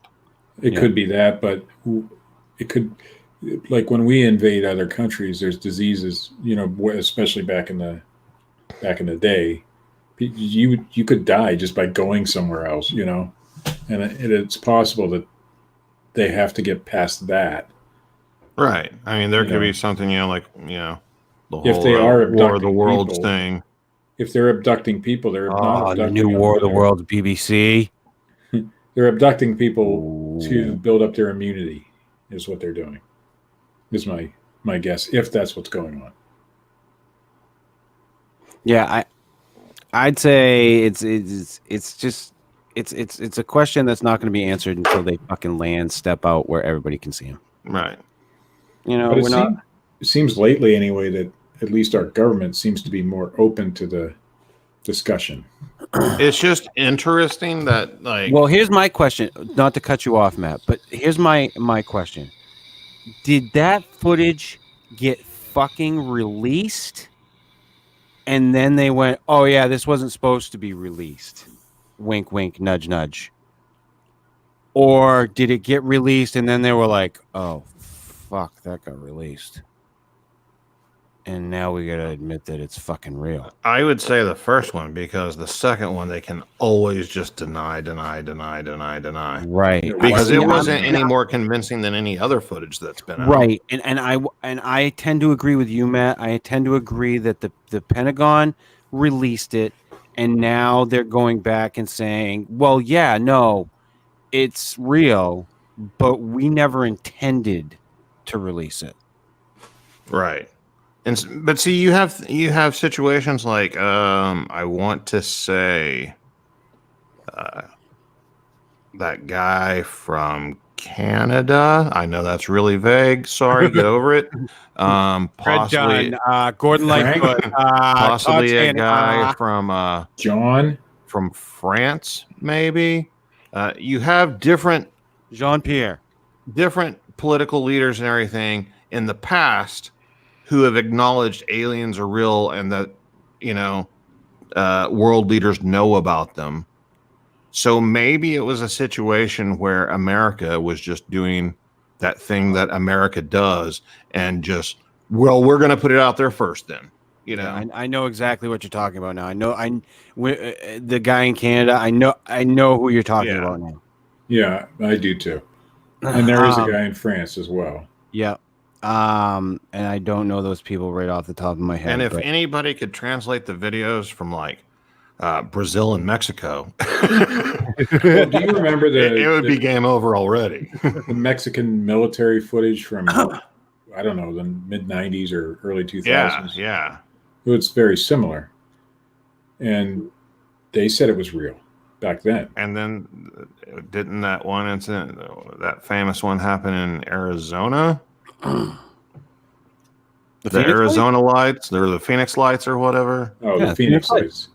Yeah, like that was like a huge deal. Mm-hmm. But supposedly that kind of stuff happens in Mexico and South America all the time. Yeah, and they still claim to this day that the Phoenix lights were flares. Yeah, well, maybe they were. I don't know. The governor has totally gone against that theory, though. I think it was the governor at the time, or the mayor. Yeah, I mean, I've seen that footage I don't know how many different times. I do not buy that those were flares released off of a jet as a deterrent for missiles. There were flares released that night, but not in that location. From what I understand. That is not what those were. I don't know what the Phoenix lights were, but I do not buy that they were flares. Do not buy it at all. And I can tell you from my own personal experience, the UFO sighting that I had,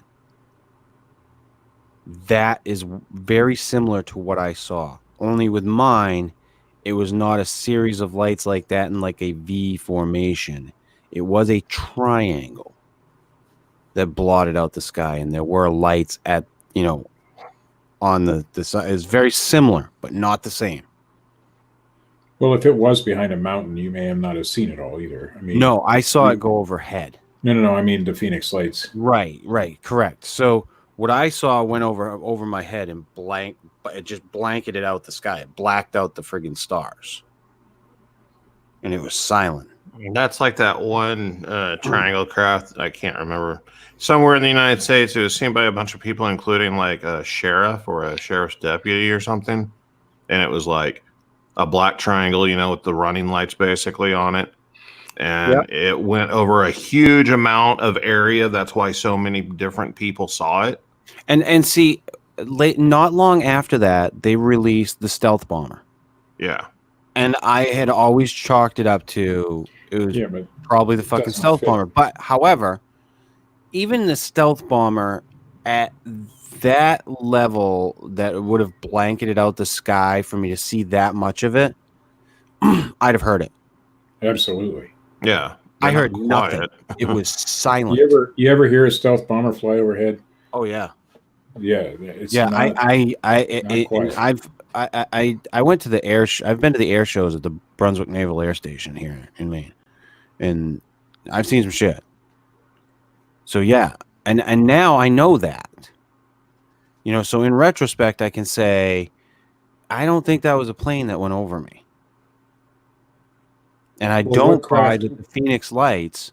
Besides a balloon, what craft in the air is silent? None. there aren't any. Even an airplane that's way up there, you can still hear. Yeah, to some degree you can hear it. Yeah. Even the But if the infamous black helicopters, you can hear those. Yeah. Well, here's the thing though. Like Steve was just saying, even the airplanes that are high up, you can still hear them. This thing was low enough that it blacked out the sky above my head so that I couldn't see a whole portion of the sky. How big would you say it was? Triangle swath. If you held your thumb out.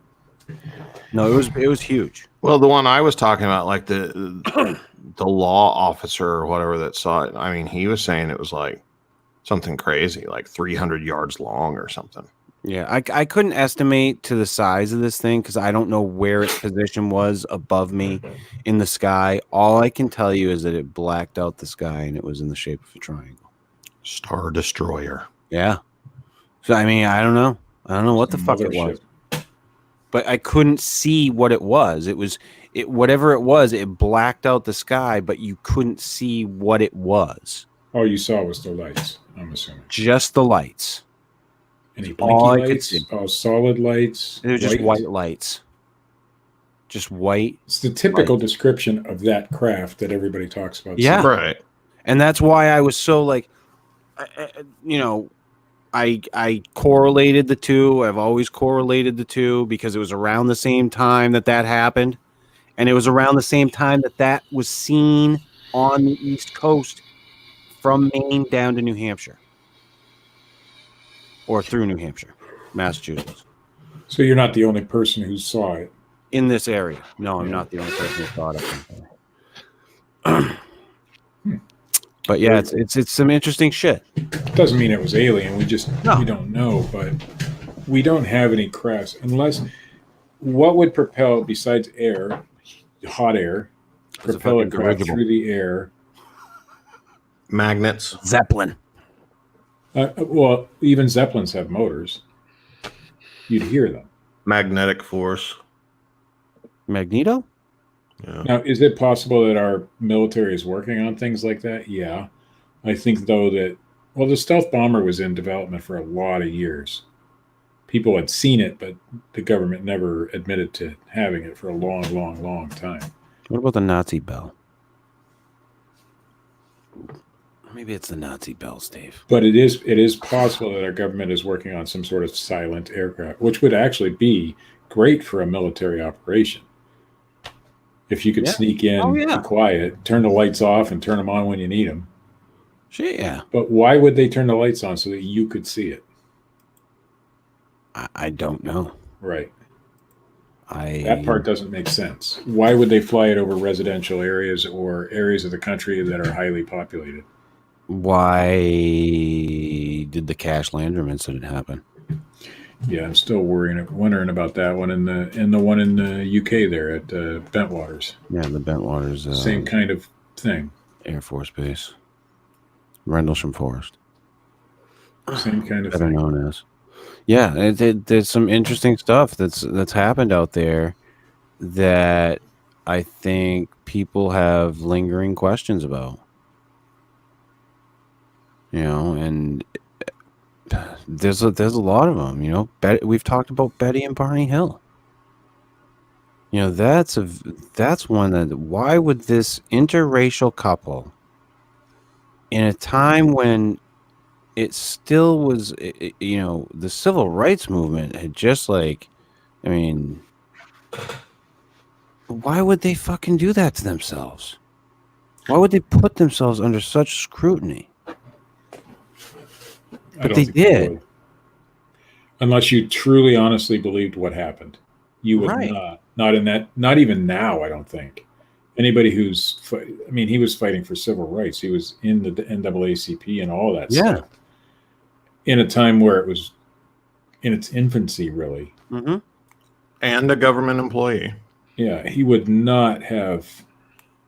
He especially, now her I don't know, but he would not have wanted to draw that kind of attention because it would have hurt his cause. Not and he would have told Betty to shut her fucking mouth. Yeah, and here's the thing, it's these types of encounters and sightings.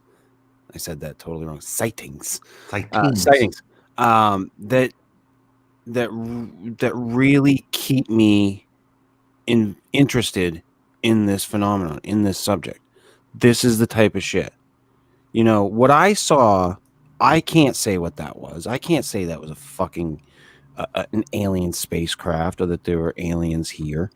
All I can tell you is that I saw something in the sky. It was very unusual. That's all I can tell you. But these other types of encounters that people have had, these are the fucking things that make me go, what the fuck is going on? And you got the government now saying that, yeah, that was some real footage. Now, they obviously didn't come out and say they were alien beings from outer space, but it was real footage. And you've got people like the Catholic Church saying, yeah, we believe now that aliens probably exist. Here's the thing about the new footage, okay?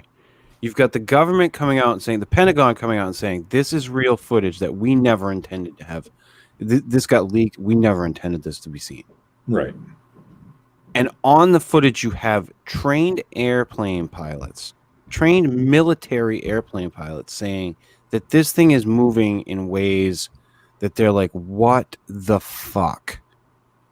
But just the fact that the military or the Pentagon even admits that it's real footage is way beyond anything that they've ever done before. Mm-hmm. Absolutely. Especially this early on in the game when the footage just came out. Like normally it would take like 20 something years for them to say fucking shit. Right. And keep in mind the whole release of Project Blue Book or whatever, how much it took to get that to happen for them to release that information.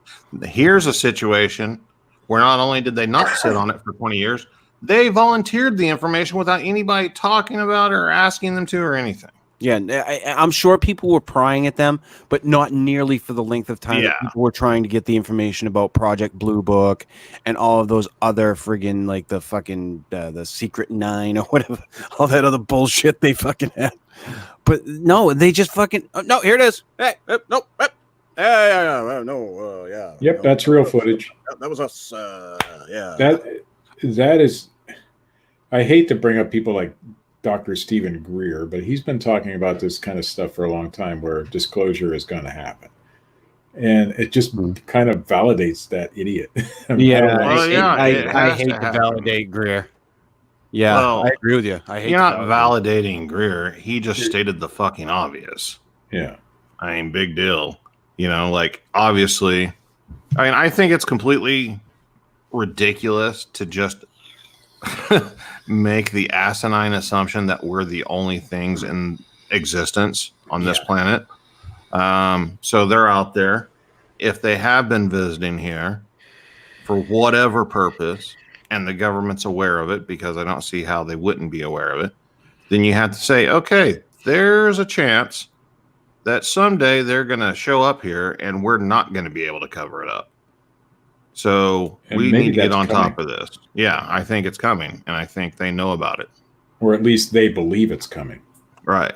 Yeah, they think there's going to come a day when they can't be like, yeah, that was just a weather balloon. Yeah, and, you know, we've got, like, all these satellites and everything where we're, like, looking into what we consider deep space, you know, for other planets and, you know, meteors that are headed, you know, for Earth and everything.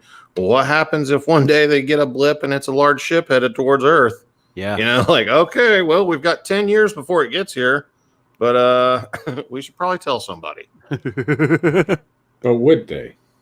Well, apparently, yeah, now we think they would. Yeah. At one time, I would have been on the other side of it. They wouldn't tell us until it happened. You've got people like Elon Musk, you know, you've got the public sector, now going into space and going to Mars and everything else. And they're like, you know what? They're going to get up there and they're going to see the shit that we know that's up there. So maybe we should go ahead and say something. Well, you got people. Problem. Edgar Mitchell. I mean, he claimed that things were out there, you know. Yeah. Astronauts claimed to have seen things when they were out there. I'm like, so those kind of things have always. And you have the Black Knight thing going on all the time on the internet. I don't know if it's real or not, but there's a lot of people that claim that it's real. Mm-hmm. You know, and it makes sense. Like, we do surveillance. So, yeah, we have all these satellites in orbit. Who's to say an alien race wouldn't come and launch their own satellite in our orbit to watch us? Oh, they definitely surveil us for quite a few years. I'm sure of it. Yeah. Well, why wouldn't they? They don't know first of all, what we're capable of. They don't know, like I said before, our diseases. Well, they have to get acclimated. I think, spoiler alert, if you haven't seen 2001 Space Odyssey, they send, robot probes. I think it's more like that. Right. If anything, I think that we are being observed by robots. I think that's why would they risk themselves, you know? Right. They wouldn't. I don't think we'd even risk ourselves. I mean, yeah. Now, do I think that maybe that these robots are sending back information to them? Yes. In I think that it might even be in a real time type situation that we don't understand how they do it. Well, we can't begin to understand. We can only. I think that it's not as viable for them to come here, but I think it's viable for them to send robots here and send information back. And I think it is. I think it's viable, technology-wise, that they could figure out how to do it in real time. We're already at a point now where Elon Musk is talking about fucking beaming fucking internet to the moon. Right. You know, like how we would do that, like how we could do it from here, and that they've already got it figured out. But that's still really close compared to infinite. Correct. However, we're talking about a technology, a civilization thousands of times more advanced than us. Right, but I'm saying thousands of times more advanced than us could still being able to like send something a light year away in half the time, but it would still take a while for the information to send, but it would still be like vastly superior to anything we've ever dreamed of. Well, it's possible that they've learned to use space-time and all that bullshit. Well, okay. Well, wrap your head around this one, Matt. Quantum computing. They can now make a particle on one side of the planet cause a planet particle on the other side of the planet to react in real time, the entire planet away. Right. Because of this, these laws that I don't understand how this shit fucking works, but they can do this shit. The quantum computing works like in this very similar way. This is how they're able to make these insane computations, is how this fucking bullshit works. But maybe they have an understanding of that on a universal scale. It could be. I'm just saying, whenever you're talking about like, other stars and stuff being billions of light years away. Right. No, I get exactly what you're saying. If it only takes them, 5 days to send that information, a billion light years, that's not real time, but it's still like way more than anything we can do. Right. No, and I would say that when I say real time, I say more in real time than what we would think. They're not sending that shit back and getting it 5 years later. No. Is what I'm saying. I think that it's more of a real time situation where they're getting the information more, not like right as it's happening. Maybe it's not so much like that, but very close. So that they're watching. That I can buy. That type of scenario, I can totally buy that. But for them to come here, I don't know. I see the robot idea. Totally get behind that. And I totally can get behind them coming here to strip this fucking planet bare. Or their version of a robot, whatever that might be. Right, exactly. We could go into like organics and just, Yep. Stuff we don't understand. Well, maybe that's what these alien sightings are. Maybe those are robots. Maybe those are their... Or maybe some fucking douchebag alien got sent here because he was the fuck up. Yeah. And he's like, they've sent him and he takes care of all the fucking robots, or him and his fucked up family, because they were like, you guys are the fucking God. Maybe they beat Do aging. that one I mean, fucking family. So they sent them out here, and they just run the robot shit. You know, they maybe came they here in a beat cryogenic aging, tube. and they're, for them, 100 years is like 10 years for us. You know, that kind of thing. Yeah, they're like elves. Well, it's possible. Maybe they're so technologically advanced and so far advanced than us, we can't even begin to understand how they even operate.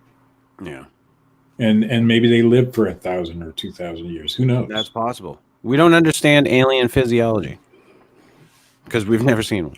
Well, we're working on that ourselves. I mean, we live a lot longer than our grandparents did, and our grandparents lived longer than their grandparents did. You know, that kind of thing. Well, Overall. see, yes and no. There's a lot of misinformation when it comes to longevity in people. The things that we have a lot more control over now are like diseases and sicknesses. So in that sense, yes, people can tend to live longer than they would. However, lifespans are still generally the same. The thing that has changed is that the baby mortality rate has gone down. The reason why the lifespan rates early on are so low, it's because of all the deaths of infants. And that drove the age down. So people always live. There were people, as long as they were generally healthy, lived into old age. Sure. The rate of cellular decay has not changed. Correct. Matt has it correct.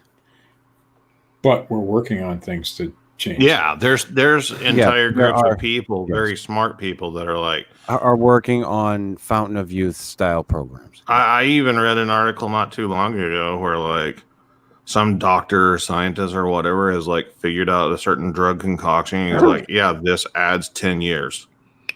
Like there's if you've got the money, in theory, you can live longer than other people if you can afford the drugs and get a hold of them on the black market.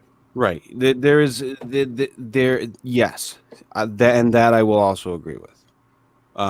There are these types of cocktails, and things you can do. Yes, and you can do things to make yourself a healthier person.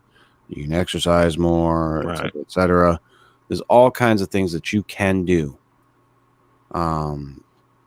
But I think overall, that there's a general misconception about the life expectancy that we have and how it's changed. Because I've heard, I've listened to a lot of doctors talk about it, and they'll correct people and say, well, it's because of the infant mortality rate. Well, I suppose if you average it out, including the infant mortality rate, then yes, I can see that. And it drops that age rate way down, the average age down. So, but yeah, I mean, who knows what these fucking aliens got? They could be living for fucking, like you were saying, Steve. They could be living for thousands of years. We don't know. They could be living for thousands of years. Just jump on a ship and be like, hey, we're gonna take a fucking, however many 100-year journey it takes to get here. But 100 years to them is not, it could be. We don't know. Did you see what Bad Gaming 69 says? Oh, wait a minute. Hold on. With a name like that, everything they say must be the quantum pairing communication is instant across any distance, even light years. Hence, a remote ship is possible. See? So I was correct in that, Matt. What if they have the technology under the assumption that they would use quantum anything? Right. If they're using the quantum pairing idea. See that's what I was going to say earlier. Not necessarily on that, or the possibility of that, but just in general, how like in the sorry to bring this up, in the Bigfoot world, the skeptics, and I'm not bad mouthing the skeptic. I'm saying skeptical people such as ourselves are quick to say, you shouldn't humanize these creatures. Whenever you're speculating on what they would or wouldn't do, you shouldn't apply, human emotion and logic and everything to them just because you think that they resemble us or whatever. But in the alien world, that's completely accepted and done all the time. Right. Like we use our own egos as humans, and Well, how do we know that they're not like a collective?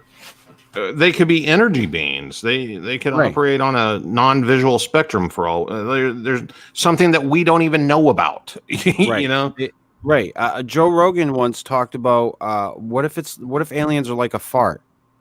Yeah. They're like something that you can smell. You know it's there, but you can't see it. And that doesn't mean all of them would be like that either. Right. You know, But there what might if- be you other know, carbon-based life what if forms, they're but what if they're an insect race? right. And they live for the hive. What if they're just giant amoebas? Yeah. Like there's lots of possibilities. Like, we can't just say like, oh, well, they would do this because that's what we do. Like, Right. I would suspect that they wouldn't do anything that we would do, Right. I mean, it makes sense. They wouldn't be where they're at if they are coming here from billions of light years away doing the shit that we do. And like the quantum stuff, so you have humans that are more intelligent and more educated than myself who understand how quantum physics work and everything. But because they're more intelligent or more educated or whatever the case, I don't understand it. So you would have that same logic apply here. So like a race, a civilization that's more intelligent than us would be on a scale that we wouldn't even understand possibly. Oh yeah. It's like I can't remember the movie, but the guy says, "Try explaining yourself to an ant." Yeah. If these aliens are that much more advanced than us, trying to talk to us, we wouldn't understand it. And maybe that's why they would use a technology like telepathy. Which Right. may be a reason why they've studied us or are studying us to learn how to communicate. Have you ever seen the movie Automata, Matt, with Antonio Banderas? I don't know. I'm thinking. Okay, so it's a movie about robots and AI. And anyway, they talk about creating the first AI, which created the security protocols for all robots. They used an AI to create the security protocols for robots because it could create a thing complicated enough that they could never break. But they're talking about this first original AI that they let go and they let just expand, and how it at first they could talk to it and they learned all kinds of things, and then eventually they couldn't understand it anymore, and then it stopped talking to them. That sounds really familiar. I've probably seen it. Yeah. Or it's been used in something that I've seen. Right. But that idea. Yeah. I mean, that's the premise behind a lot of AI movies, is that eventually the AI would get to the point where it realized either we're something that needs to be eradicated or we're not significant enough for it to worry about anymore. Right. In this one, AI didn't care about us. Right. It just wanted to go on and create itself. Right. There's no point in communicating with us anymore. Right. Just like we don't take the time to talk to the ants. Correct. And they're very interesting rabbit holes to go down. What if these things are these highly advanced, more intelligent than us beings? Are we the ant to them in this metaphor? Well, I've often thought that like the human race as a whole is very hive-like, way more than we realize. Oh yeah. I mean, what would we accomplish if the Earth was, say, double the size and the population was double the size? Yeah.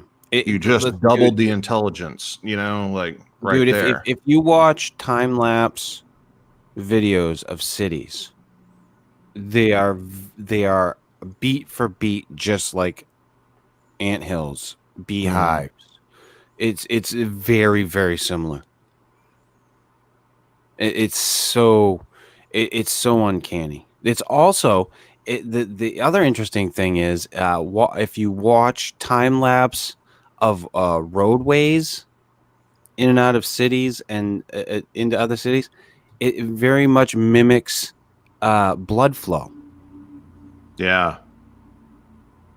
Yeah, the going out and the coming back in and, you know, work hours and everything like that. And something that I think that you and I have talked about recently is, you know, the point of all of it. You know, we live our lives and, you know, the quote unquote stereotypical human will, you know, grow up, fall in love, have a family, you know, grow old, the children will continue the legacy and everything.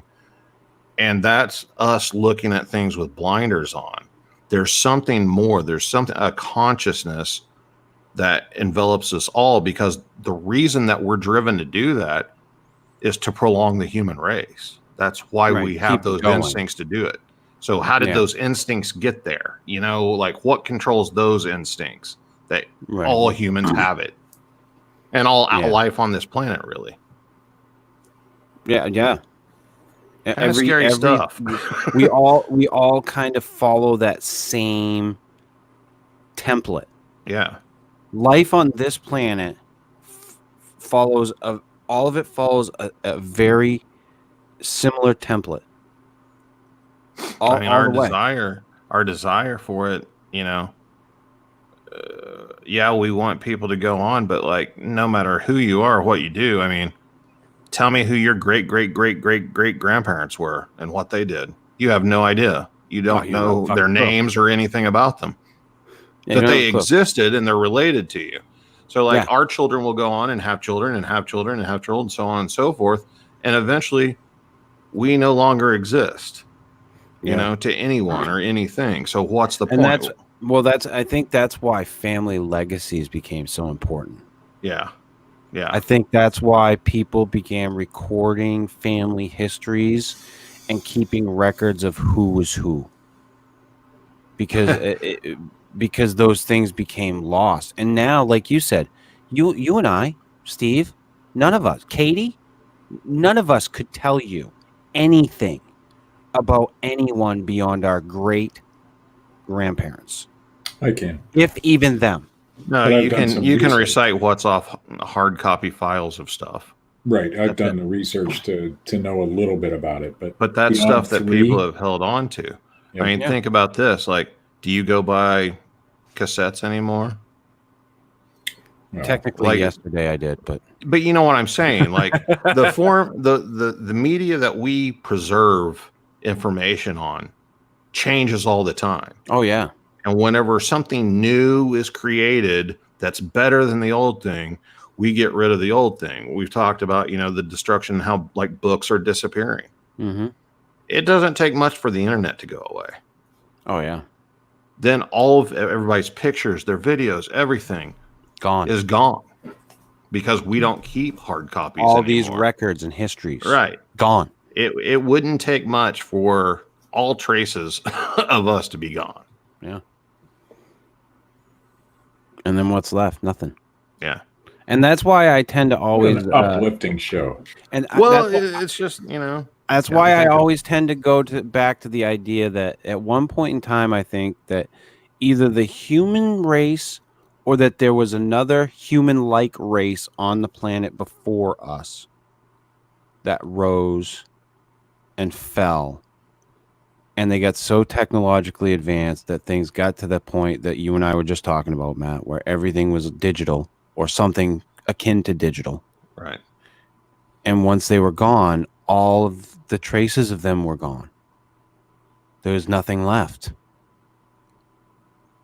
And then you just have Homo sapiens that come up and find all of these old fucking, you know, dwellings or, you know, megaliths or whatever, and start fucking using them themselves. Or maybe a lot of them, you know, who were like super intelligent got together and they're like, look, the rest of the humans are destroying the place. We need to get out of here.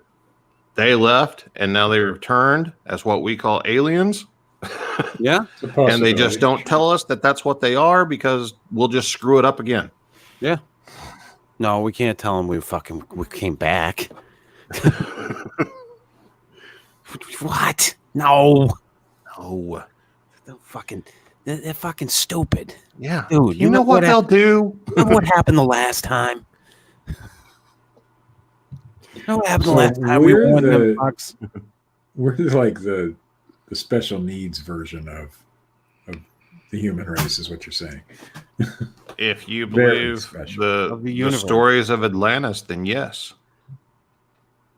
So they left us behind because they didn't believe that we had the capability to get to their level. Because we were savage and destroying our own planet and warring and fighting and everything, and we wouldn't accept their ways because they're the minority, and that's how barbarians live. It has always fascinated me that if you look at different ancient cultures, say in South America and then Egypt, there's the similarities of cultures that were never near each other. And there's the rate of development. There's Sumerian writing that was found in Central America. There's cuneiform writing that was found.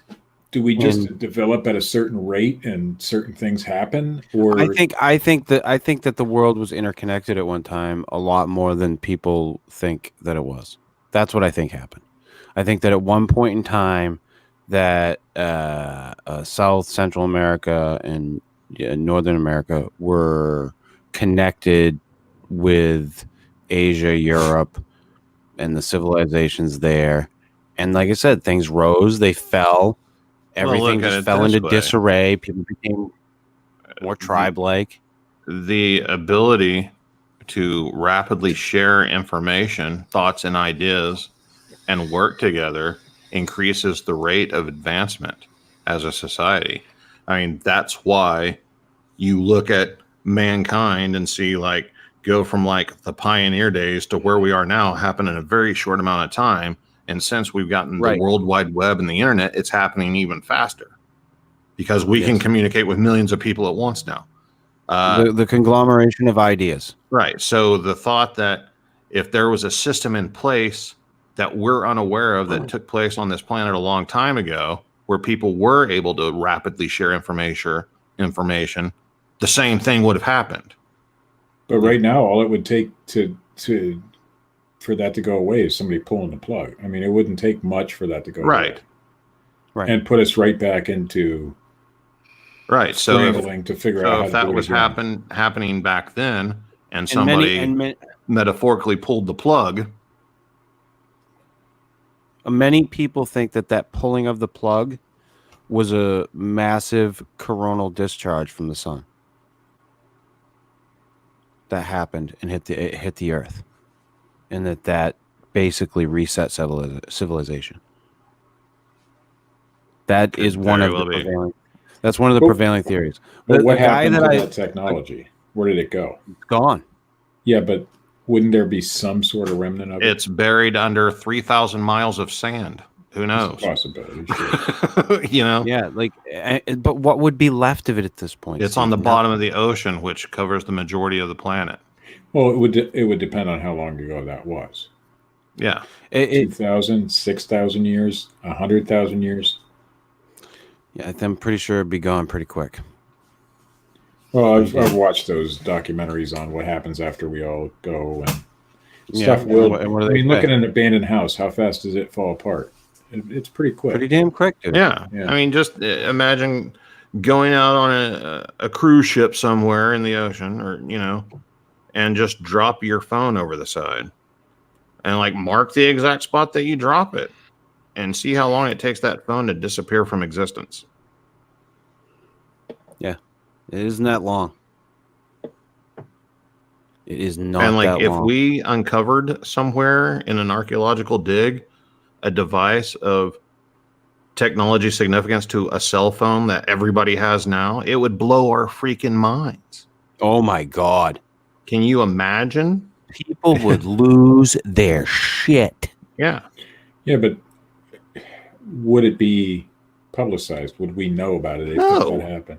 No. Because we've had those sorts of things happen and they've always been debunked or they're just a curiosity more than anything. Yeah, I don't know. These are all things that I love to think about. I don't know the answers to the questions. We can sit here and pose all of the bullshit that we want, but none of us, I mean, in all reality, we don't have the answers to this shit. But Katie's brain is melted. Yeah, Katie's fucking like, I thought we were talking about Zimbabwe. what the fuck happened? Children, what happened here? We went all around the fucking. I believe the children are our future. Hey, I sang on the show. What do you know about that? Oh, I sang last night. Katie unmuted, but she's still afraid to talk. As she should be, Steve. Fucking look at us hooligans. You know, I went from being very skeptical that aliens were visiting our planet to perhaps they are, or perhaps in some manner they are. I am more in the now. I am more to leaning to the side of I think that it's a possibility. I don't know to what end. I don't know to what degree that they're doing it. But I do think it's happening to some degree. I don't know if it's robots. I think that's the most plausible method for them to use. But again, we're using our knowledge of right or some facsimile thereof. Some artificial thing. Could they, like you said, could they live for a long fucking period of time? Who fucking knows? Maybe they don't need to. Maybe they have the ability to transport themselves here. I don't want to get all Star Trek-y, but you know what I mean. Maybe they have the ability to break down their molecular structure and transport it across the galaxy. It is a possibility. But in that aspect, they wouldn't need ships and things like that. But of course, the ships could be something. Well, maybe they transport the ships that way. Sure. Who knows?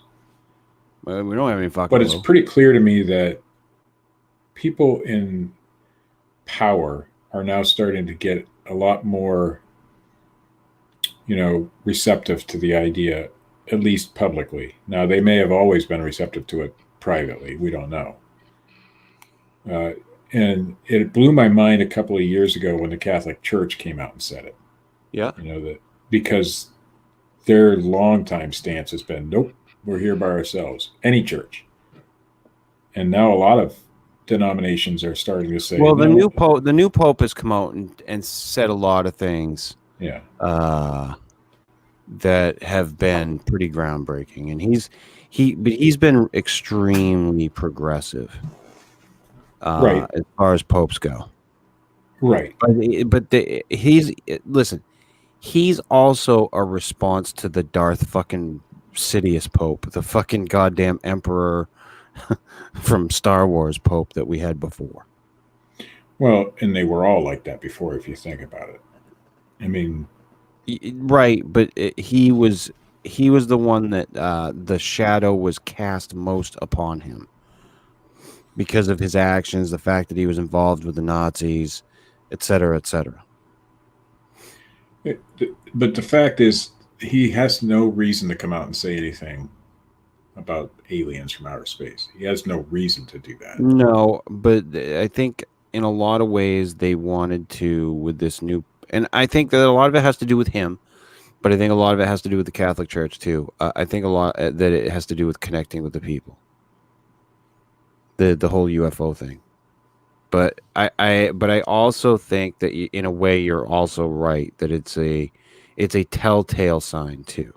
Well, they're a government of themselves. Right. I mean, they're really just a political party that is in power. That's all they really are. Oh yeah. The whole thing over there in Rome. It's a power. They have more knowledge than probably most real governments do. About things that go on. And so for them to say it just blew my mind. And then for our government to come out and say, yeah, that's some real footage there. And not say, no, it's not aliens. They didn't say that. Yeah. All they said is, yes, it's real footage. Yep. That's all they said. They didn't debunk the fact that, no, it's real footage, but it's probably the Canadians up there running some experiments. Right. Or Or we think it's this. Right. Or no, they caught this on film. They didn't say that. No, it wasn't Mars or Venus or swamp gas. It was no, this is real, and it wasn't supposed to be released. So that to me just indicates that there's a lot more. I was always the type who, the government doesn't know any more than we do. Right. Now I'm starting to think I'm probably wrong on that. They if they're releasing footage, whether on purpose or by accident like that, and then not denying it, that's huge, man. I think that footage was released on purpose. I think that the Pentagon released it on purpose. Well, here's what you do: you ease people into this shit. Even if it was released through sneaky channels through those people, I think that they intended it. Anytime you want to change people's minds about things, you ease them into it, and that sounds to me like what they would be. That's what you would do with this sort of thing. Yep. You can't say, "Yep, aliens exist," because that would just throw everything into fucking chaos. Yeah. So you got to ease people into it. Yeah, it's a slow build. Yeah. It's like boiling a frog. Mm-hmm. Well, I mean, I don't know about boiling the frog, but if you put a frog in cold water, or cool water, he's going to be fine. If you raise the temperature slowly, he doesn't even notice it, and at the end, he's dead because you boiled him. Mm. He will never jump out. At least that's the theory. I have never tried it, Oh. and I don't plan on it. For all you PETA people. Yeah, you're not going to torture a frog today. Well, it's not torture if he doesn't know what's going on. He dies a slow death because he doesn't realize. My mom called it the deception of the gradual. So you can be deceived, but they have to do it over time. Yeah. Oh, yeah. No, I agree. And it happens in a lot of different things. You have to be convinced of things gradually sometimes. Mm-hmm. And for this UFO, now I've had my sightings, you've had yours, but we don't know what they are. But if you have the biggest people on earth coming out, the Catholic Church and the U.S. government and all these other governments coming out saying that, yeah, it's possible. And then the next time they release some footage, yeah, that's real footage. Then you start to think, okay, something's going on here. Yeah. And that's why I think this is very interesting. This is one where I have to take a moment and pause and go, all right, I've been interested in this stuff for a really long time. What's this? There's clearly something going on. What it is? Is it an aircraft that's from human beings? I don't know. Is it an alien spacecraft? I don't fucking know. But it's definitely worth some attention. You got these military guys who are following this shit, not knowing what it is. And these guys are trained. They know what's up there. Right. That's fucking scary. To them, it's got to be scary. When they're up there flying that aircraft. Oh, yeah. And they're down on the ground in the air traffic control or whatever. And they're seeing something up there that they cannot identify.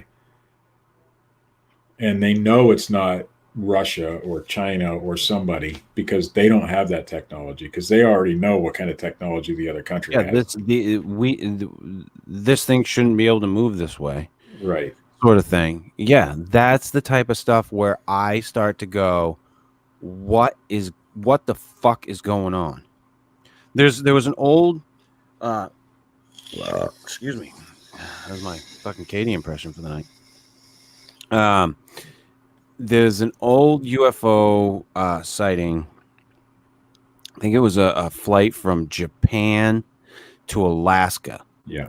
And the airplane pilot sees this UFO and does not is saying that this thing is flying in a way that it does not understand.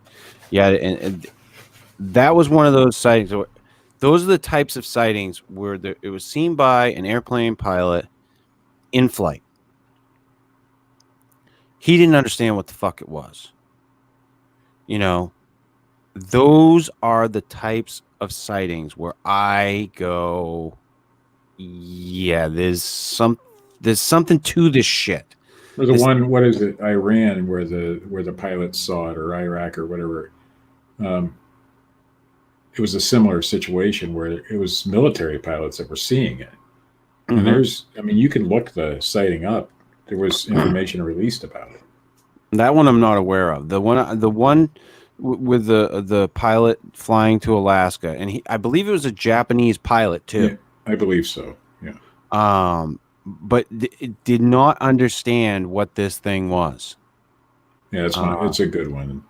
And if nobody's ever heard of it, to look into it. It's a great UFO story. But you know, I like I said, I think you, myself, Matt, we've all been fascinated with this subject. You know, the subject of UFOs, alien life. What are we alone? What is the answer? Are we going to get a definitive answer in our lifetime? Are we going to know what the fuck's going on? You know, we're getting closer. Are aliens actually coming here in these fucking spacecraft and visiting us? What is the answer to this question? And I think you're right. I think we're getting closer to the answer to that question. I don't know if it's going to happen in our lifetime, but I think we're getting a lot closer to the answer. I think we're going to have a good indication. Well, maybe we will. I don't know. I used to think when Stephen Greer first came out and started this whole disclosure movement and stuff, I'm like, dude, just go away. You know, you're never going to get anywhere. But now it's changing and things are different. Yeah, but I think I'm more akin to Matt's train of thought on the Stephen Greer stuff. He just happened to state the obvious, something that was going to happen anyway. I don't think it gives him any credence. It will with his people.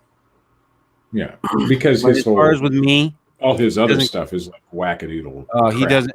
I don't give Stephen Greer any fucking credence whatsoever. But then you got the guy from Blink-182 who I never gave any credence to. But guess what? Isn't he the one who's? He's the one that was behind the whole, or he had a lot to do with the whole release of this footage. Yes, and I've made fun of the guy. You know, not saying it's because of him.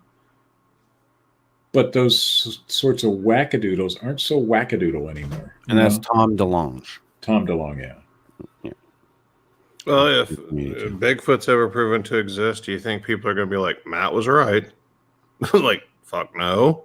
Well, you are a published, researcher. Well, you are an expert, according to the Washington Post. Yeah. So, no, they are going to say Matt's right, but they're not going to say Matt Knapp is right. They're going to say Matt Johnson. Moneymaker. Oh. No, I don't think Matt Johnson will ever be proven right. I'm just saying. Oh, God. You never know. He could be talking to aliens. What if he is? I don't buy it.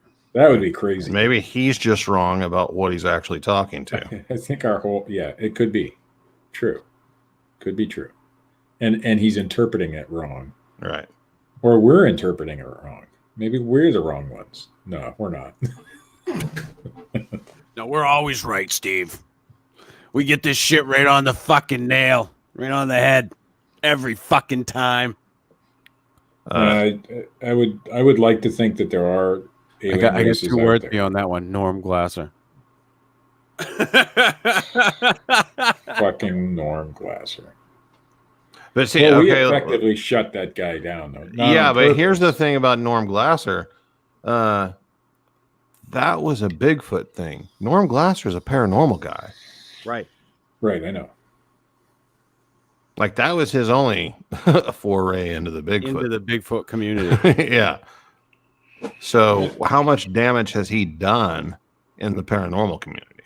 Well, once that was debunked, the people that he was working with in the paranormal community found out, because Sally was, friends with them, and Sally's the one who got me in contact with Norm in the first place, and she believed him, Yeah. and so did those paranormal folks that he was working with.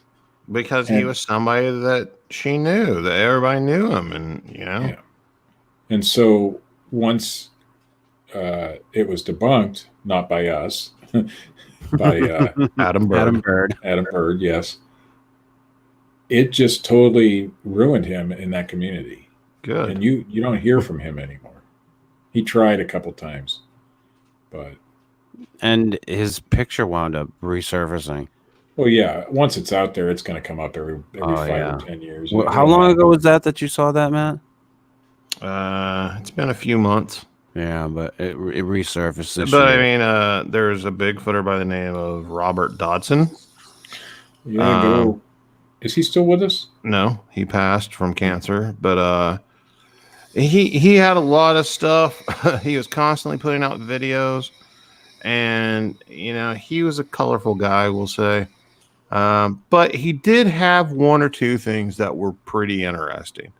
I agree. And one of his photos became very well known, or circulated, I should say, in the Bigfoot world for a while. It was taken from a video of his. I don't know if it's real or not.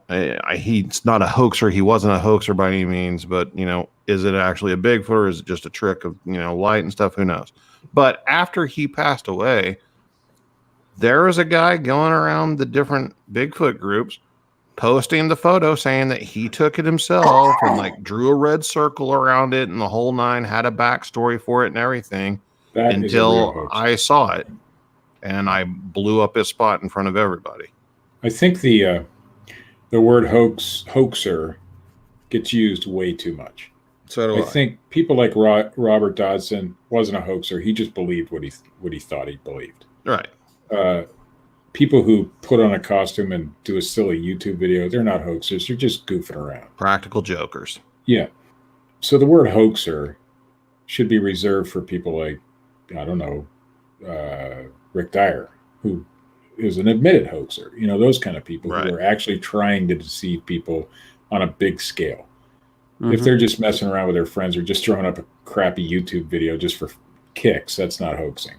But then again, people like, Dyer and others view people who believe in Bigfoot as a bunch of crackpots, and so they're just playing a big joke on all of them. I would also say the researcher who goes out and tries to hoax footprint tracks or footage or something, that is hoaxing. Those to me are the most dangerous hoaxers. Right. Correct. Rick Dyer is not a dangerous hoax. No. He's a fucking sideshow. Right. Yeah. The people who are out there trying to act like I'm a serious researcher and then presenting falsified evidence purposefully. Knowingly, yes. Those people are dangerous.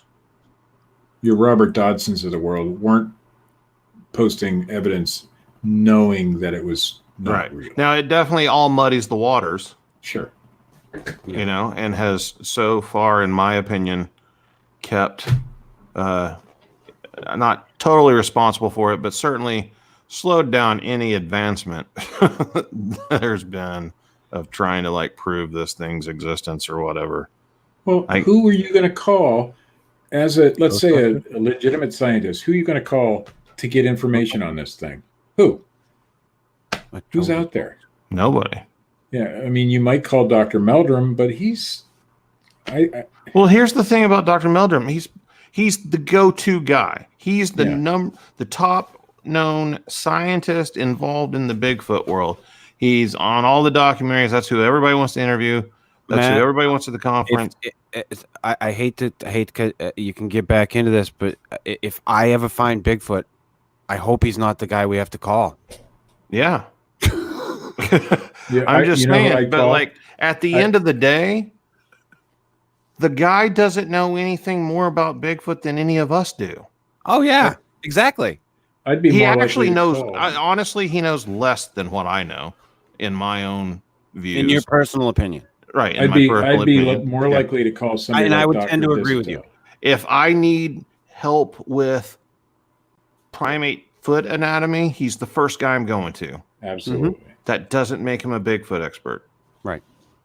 And he's the best we have. And he's at the top of the list. Disotell tried, but he's more of a skeptic, of course, which is good. But I'd call Disotell first. I think I would call somebody like him first. If you had a DNA sample that needed to be analyzed. Yeah. But would you call him for anything else? No.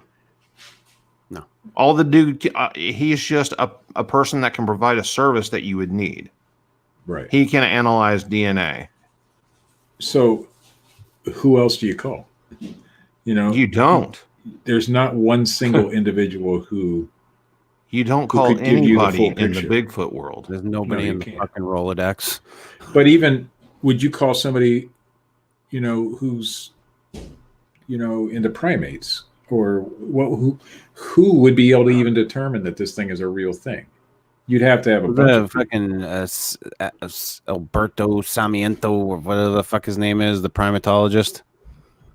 I can't think of his Yeah, name. but he's not. Sargento. So yeah, you know who I'm talking about. Yeah. Yeah, Like, but I mean, is that the type of person that we need to be calling in this instance? Do we need to be talking to a primatologist? We don't know if they're primates, technically. And that's true too. Just because they look like one and have all the features that define what we know as a primate doesn't mean that they're a primate. That's what it is. It's just the most likely scenario. Right. But like I said, who do you call in any of you're right? Who do you call in any of these instances? Who do you call if you get fucking UFO alien situation? Who do you call if you get a fucking ghost situation? Seriously. I think Like that's who do you call? There is no one. There's no There's no experts in any of the fields. And I think that's probably why none of this can advance, because there is nobody. I mean, even if you had 100% proof, what do you do with it? Yeah. Well, I know what I would like if for some reason I ended up with part of a Bigfoot or a Bigfoot body in my possession somehow. I know what I'm going to do. Tom Biscardi. No, I'm live streaming on the internet. I'm live streaming it on the internet And getting it out to the millions of people. Let it go viral. I'm calling the media immediately and getting them here to document everything, and that will attract the right people. Yeah, but you have to be very careful about that, because if it's something that, say, the government is covering up, you have to have some safeguards in place before you ever go live. Oh, right. I'm going live, but you got to download this thing immediately. You have to have 10, 15, 20 copies of that shit somewhere. Yeah. Yeah, before you even go live. And then would anybody even those still copies take you serious? they're already going to be in you guys' possession before I ever go live anyway. So. Right. Before you go out on the run. Yeah. Yeah, but Leslie and I are But jumping. even if you had all of that, who would take you seriously? Well, that's why you have to immediately turn it over. Like, you have to get as many people's eyes on it as possible and hand it over to the media immediately. Right. Not take it on tour? 20 years, going on 20 years of being in the internet Bigfoot community.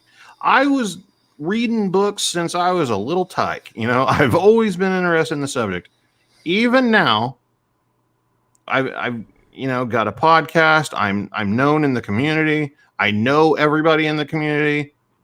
Even now, I would not go to anybody in the community if I had a Bigfoot. Not even my closest friends and colleagues. I mean, I would tell them about it, but I wouldn't go to them for help. I hope that Chris and I would be notified immediately. Of course. If Matt ever sends me a message, dude, and dude, I've got a Bigfoot body. Yeah, I'm the gonna take protocol him fucking- is you guys get I'm on gonna take him fucking planes serious. immediately. Next flight's here. Fuck down here. I would take Matt Knapp serious if he told me that. Yeah. Anybody else in the community? Probably not. Probably not. I But I can't think of anybody else in the community who I actually would believe if they come to me and said, "Hey, I got a Bigfoot body." Yeah. There'd be very few people, I believe. That would be one. I'm thinking. Yeah, I know, right? It takes some time to think. Yeah. There's very Very, Todd very Disotell. If he came out and said, "I have a Bigfoot body," I might believe him because he's a skeptic. If Chris told me he had a Bigfoot body, and I'd first think he was bullshitting me. But Yeah, at first he would be like, "Okay, what's the play here?" yeah. But So are we going to go down a list? You want to play that game, Steve? no, but I don't think but there's much more of a list. But I think though. I think what Steve and I are both trying to say is, if you were the guy that came to us and said, "Hey, I've got a Bigfoot body," we'd be 100% behind you. We'd have our plane tickets in hand like by the afternoon. I Look, I'd appreciate jump in the it. car and drive there. And I'm saying, if I were the guy, I would not turn to my Bigfoot colleagues Right. for answers as to what to do next. You know, like, no, I'm getting it away from you guys. Yeah, because it would ruin it. Yeah. It would ruin it. And if there's one thing we've learned about the Bigfoot research community, it's I mean, what does it produce? Nothing. And if anything, shit. Yeah. You know, I don't see anything coming out of it. I don't see anything beyond this new stuff that's coming out with UFOs. I mean, I've never really seen anything good. There's been some really cool, interesting sighting reports that we've all looked at and gone, I'll go Cash Landrum. This Zimbabwe UFO incident. The Rendlesham Forest incident. The Betty and Barney Hill. These are all cool, interesting, what the fuck stories. Alcorn's mom's story. Yeah, and Chris's story. Chris's They're still all stories. They're stories. You know, when it comes to ghost encounters, same thing. You know, so I don't know how the answers are going to come for this shit. You know, and like you guys are saying, who if something happens in any of these cases, ghost, UFO, Bigfoot, Loch Ness Monster, I don't give a fuck what it is, who do you fucking call? Well, there's nobody. Especially in the instance of ghosts, they're apparitions. How do you prove that? You don't. Yeah. You don't. Even if you have video footage, it proves nothing. Zero. Everything can be hoaxed, you know? So, but now the Bigfoot thing, I mean, if you have a body, that's pretty hard to deny. If you have something tangible, that's one thing, but you can't get something tangible of a spirit. If you have an alien body, that's tangible. Alien body, alien UFO. But a video of an alien is a whole different thing. Mm-hmm. That can be faked, which we've seen before. Now, can a normal person fake something that would convince everybody? Probably not. But somebody with just a little know-how, Steve, just a little know-how. Well, it's not just see, but here's the thing: it doesn't matter, because let's just say it's somebody that doesn't have the knowledge or ability to do it, and they're the ones presenting the video. That doesn't make everybody believe it. Right. Whether they had the ability to fake the video or not is irrelevant. Right, yeah. If it can be fake, then it can't be accepted as fact. Right. My son said something very interesting to me one night when we were I was on this Darren Brown kick. I think I brought this up on the show before. I was on this Darren Brown kick. I'm watching he's that mentalist guy from Great Britain and the UK. He does all these different specials. He's done a bunch of Netflix specials, et cetera, et cetera. And I'm watching this thing with him one time on the stuff that he's doing. And I get done and I look at my son and I go, isn't that kind of cool? Isn't that cool that he can fucking do that? That's fucking pretty neat, huh? And my son just looks at me and goes, Dad, they filmed it. I'm like, what do you mean? That was cool, right? And he's like, they filmed it, Dad. They could have easily edited this. Like, the way his mind worked in that instance, I had to go, oh, fuck. He's not wrong. Right. Like, this is for entertainment. He's not fucking wrong. I got caught into it. I got caught into one of those things where I bought into the whole fucking everything, the theatrics, and I bought into it. And it took my son watching it with fresh eyes and going, they're filming this. This is for TV. Like, Well, like we've talked about, you know, or I've talked about, you know, the whole street magic thing, you know, Right. Oh, yeah. Yep. In the non-stunt form, you know, whenever you're sitting there watching a special on TV and you're like, how did he do that? I mean, everybody would have to be in on it. Exactly. Everybody's in on it. That's Right. how he does it. Like the Chris Angel stuff. Yeah. Chris Angel stuff. It's that Occam's razor. he got nailed big time for that. Big time. With the Shaq thing and stuff. Yeah. But I mean, we're always going to have people that are going to try to pull this bullshit with us. And, you know, like Steve was saying, and they're not always trying to pull bullshit. Right. But it's still bullshit. Right. And I think you have to deal with those things separately. Like you guys are talking about with Robert Dodson. Okay. There's a guy, he's not trying to deliberately do something like a Rick Dyer. You know? But neither one of them is as dangerous as a person who's out there acting like I'm a serious researcher. I'm out here in the field. If that person's hoaxing shit, right, and presenting it as real evidence, that's a fucking problem. So I don't know. I don't know how any of it gets resolved.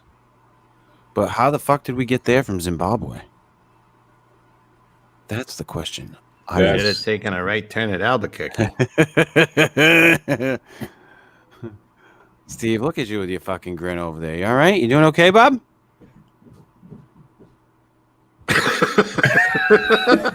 You're glad you wore the hat, aren't you? It holds my brains in. Squishing his fucking head. On that note, folks, this has been a long one tonight. This has been the Fortean Slip, episode 101, the 1994 Zimbabwe UFO sighting. If you like this shit, hit the little thumbs up button. If you don't, hit the little thumbs down button. Leave a comment, subscribe. Check out our good friend, co-host of the show, Bigfoot Expert, Matt Knapp, at youtube.com/bigfootcrossroads and youtube.com/cryptid tales. Check us out at anchor.fm/the Fortean Slip. I would like to thank everybody who has been listening to us on the podcast streams, wherever you may stream it from.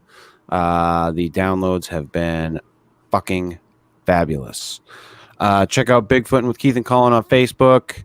That's Richard's little comic strip. Check out our good friend Phil Poling at youtube.com/parabreakdown. He's been putting out some good stuff lately. Check out the Dog Man video that we talked about in the beginning of the show. It is fucking hilarious. As always, check out Dred Funn at dredfunn.com and youtube.com/Dred Funn. Fred was at the Brockville Comic-Con this weekend and at the Kingston Comic-Con today. And hopefully he did well at both of those, because Fred's been doing really well lately.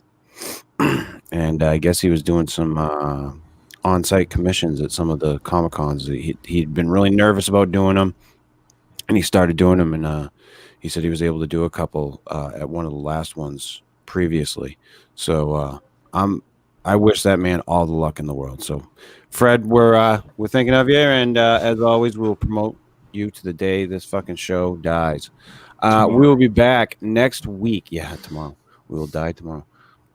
We'll be back next week with another show. I do not have a topic in mind yet. I'll have to discuss it with the folks, and we will see you then. See ya!